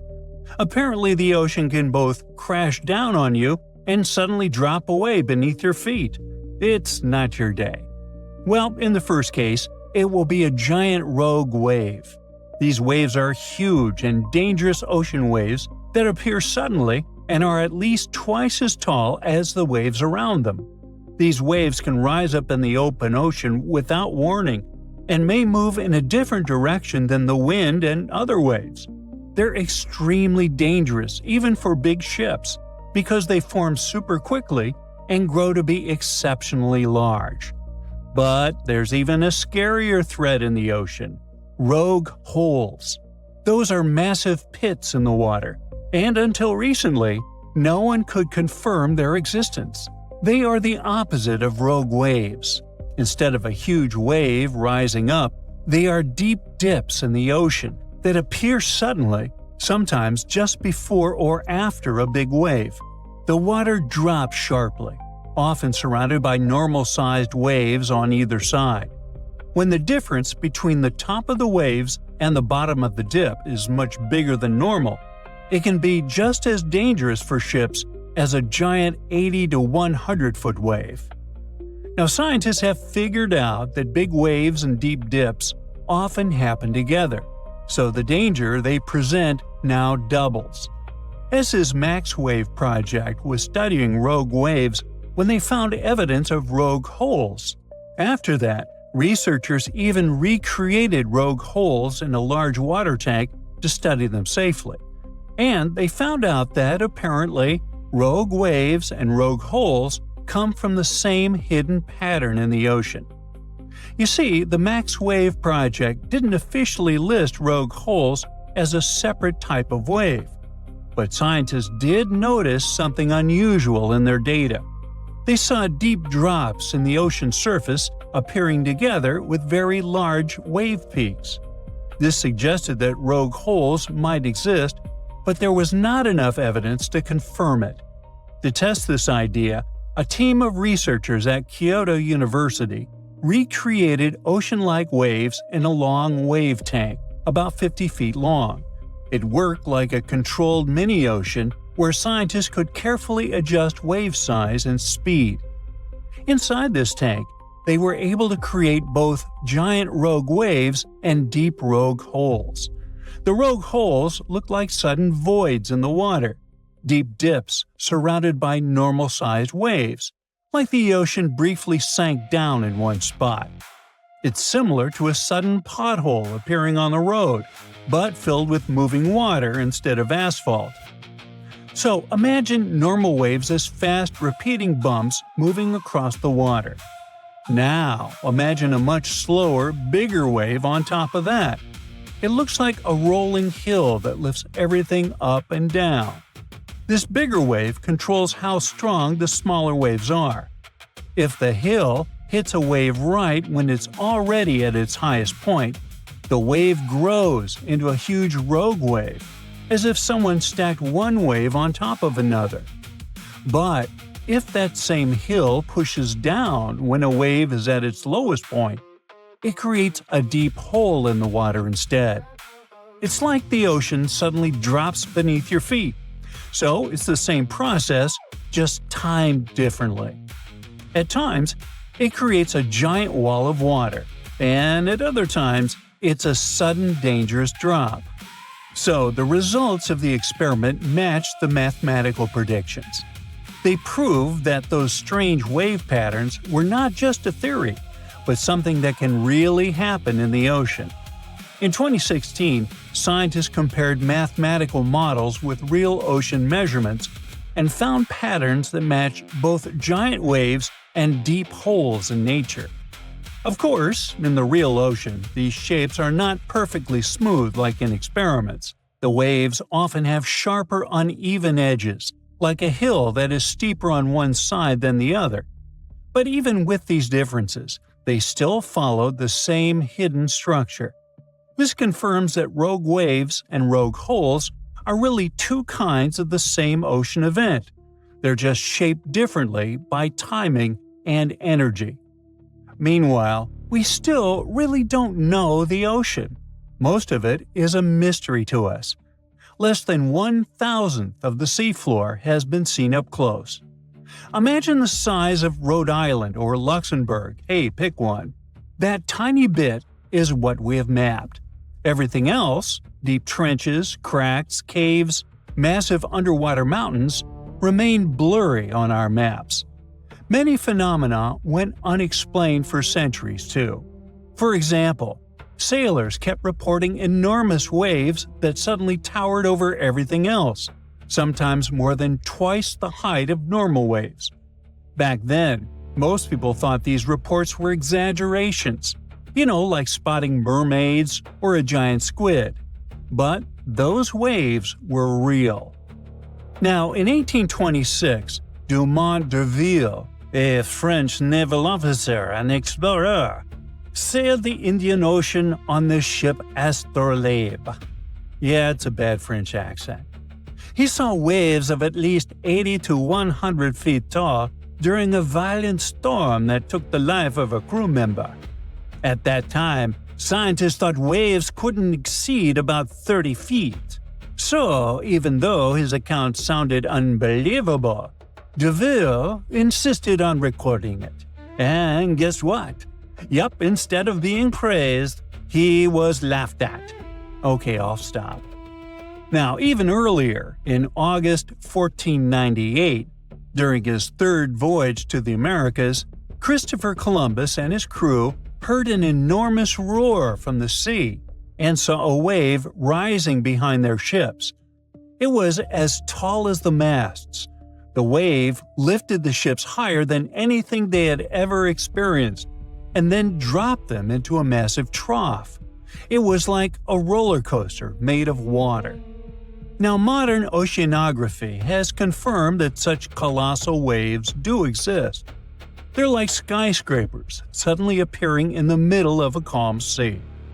A normal wave might be tall enough to reach the roof of a 2-story house, but a rogue wave can tower like a 10-story building. In 1861, such a wave apparently smashed a lighthouse in Ireland.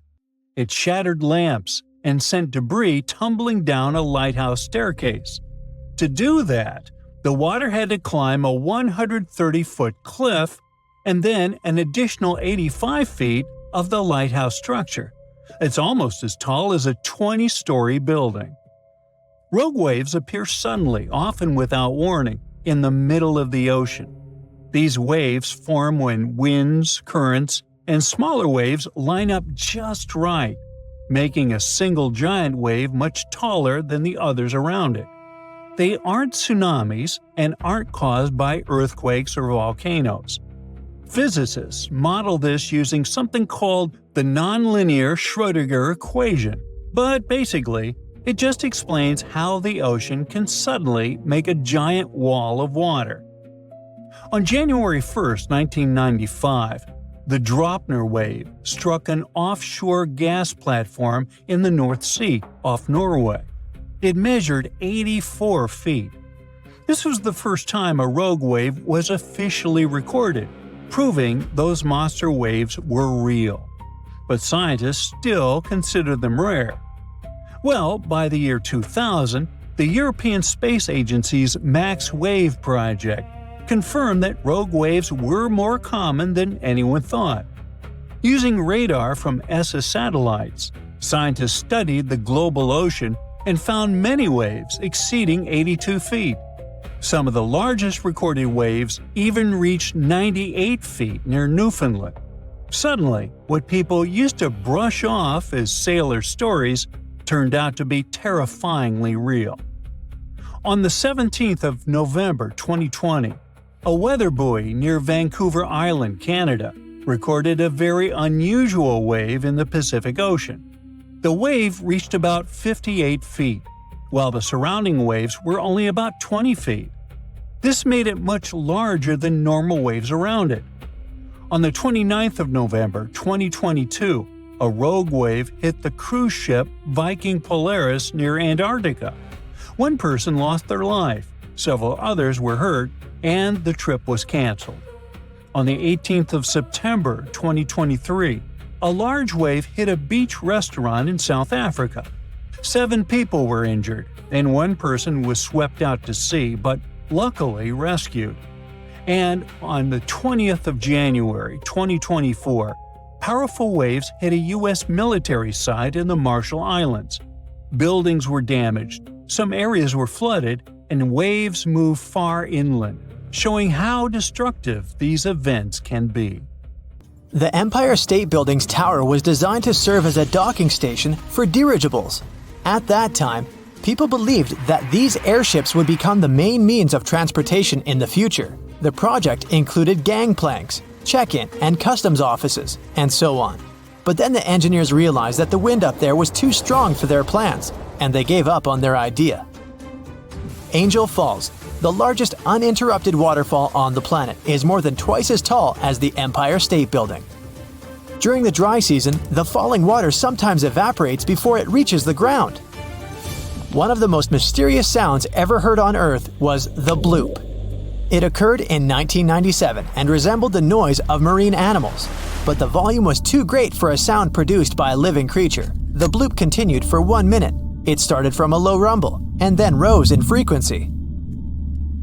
Antarctica might just look like a giant field of ice, but there's actually a huge continent underneath. That means that it has volcanoes, mountains, and valleys, like any other continent.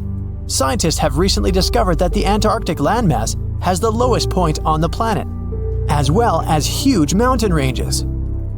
If any of the numerous volcanoes were to erupt, it would melt a huge part of the surface ice and increase the spill of ice into the ocean. The sea level would rise and flood coastal areas around the world. The ocean waters would also be disrupted, putting marine life at risk, though all of these volcanoes are dormant at the moment. Each day on the South Pole lasts 6 months on this continent. The South Pole only has a single sunset and sunrise across an entire year. Early Earth might have been purple, not green. There's a theory that ancient microbes used molecules rather than chlorophyll to absorb sunlight. These molecules likely gave living organisms a violet tint. During the Stone Age, the entire population of Central Europe was around 1,500 people, which means they would all fit on a mid-sized cruise liner these days. Astronomers have figured out that the Milky Way weighs around 1.5 trillion solar masses, and one solar mass is the mass of our Sun. A tiny part of this weight is a supermassive black hole at the center of the galaxy, and 200 billion stars. The rest is dark matter, mysterious and invisible. If all sheets of Arctic ice and glaciers melted at the same time, the sea level would rise for the height of a 26-story building. Under black or UV light, ripening bananas look bright blue. That's because of the chlorophyll that's breaking down when the fruit is ripening. Because of tectonic plate movements, the Pacific Ocean shrinks every year, and the Atlantic Ocean gets bigger by the same amount. These days, there are only 2 ice sheets in the world left after the planet's last ice age. The first is the Greenland ice sheet. The second, the Antarctic ice sheet, is enormous. It's the size of Mexico and the continental US combined. Tsunami waves often go unnoticed. They don't rise for more than several inches above the surface until they reach shallow waters. When the ocean is deep, though, they can travel as fast as a long-distance passenger airplane. Corals that live in shallow waters produce their own protection from the sun. Without it, sunlight would harm the algae living inside them. To protect these algae, which are the main source of food for the corals, they fluoresce. This process makes proteins that act as sunscreen. Almost 90% of the volcanic activity on Earth happens in the oceans. The South Pacific has the largest concentration of volcanoes people know about. There's one volcano cluster that has 1,133 volcanic cones. All of them are active and cooped up in an area the size of New York State. The Zemchug Canyon in the middle of the Bering Sea is the largest underwater canyon ever discovered. There are more treasures and artifacts at the bottom of the ocean than in all museums in the world combined. In 1900, one of the biggest hurricanes struck near Central America and in the Gulf of Mexico. It then went as far as Florida and Texas and is considered to be the most devastating hurricane in the United States history. They first detected it on August 27th, and it lasted for many days. By the time it reached the Texas coast, the storm had turned into a Category 4 hurricane. Hurricanes are categorized on wind speed and intensity using something called a Saffir-Simpson scale. There are 5 different categories from 1 to 5, with 1 being the weakest and 5 being the strongest. The people of Galveston had less than 4 days to prepare for the arriving storm that even stretched out to Oklahoma and Kansas. The Great Hurricane then made its way to the Great Plains and turned towards the Great Lakes, New England, and reached southeastern Canada. The storm was so bad that more than 3,600 homes were damaged, even though they were sturdy enough to withstand the storm. Given the population numbers back then, it was equivalent to hundreds of thousands of houses destroyed, if not millions. Spotted Lake, Canada. They call it the most magical spot in Canada. In winter and spring, this is just a regular lake that looks like any other, but try going there in the summer when the water starts to evaporate. It'll feel as if you've entered a different world, a polka-dotted landscape with blue, green, and yellow spots. Over the summer, there are over 300 pools there, and they all look magical. Over the centuries, people believed each of them had different healing properties. Oh, and the explanation for the vibrant colors is pure science. Each of them has a high concentration of different minerals. We live inside the sun. Its atmosphere stretches far beyond its visible surface, and even though Earth is 93 million miles away from the star, it's still within reach of the sun's atmosphere. Auroras happen when charged particles from the sun get caught by Earth's magnetic field and crash into the upper atmosphere near the poles. Our planet is gradually slowing down the speed of its rotation. It happens at an unhurried pace of 17 milliseconds per 100 years.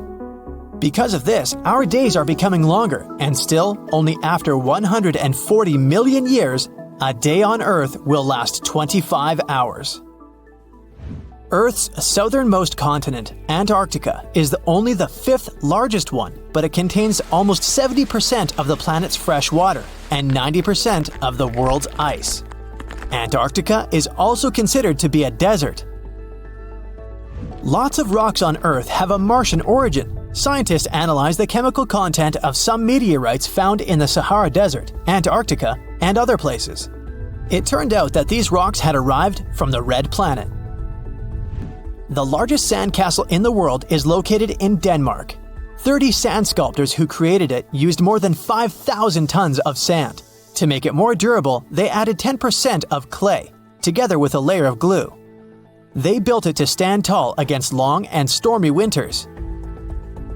Some photons that don't get absorbed are re-emitted, and their wavelength determines the color we see.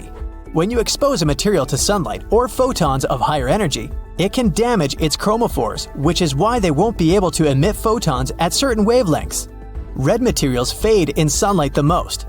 Their chromophores emit red light in a way they mop up photons of the rest of the wavelengths. From 60 to 100 tons of space dust drift down to our planet's surface every day. These tiny cosmic particles are mostly released by comets, which are usually made of dust and ice. When the sun turns this ice into vapor, the remaining dust travels down to Earth.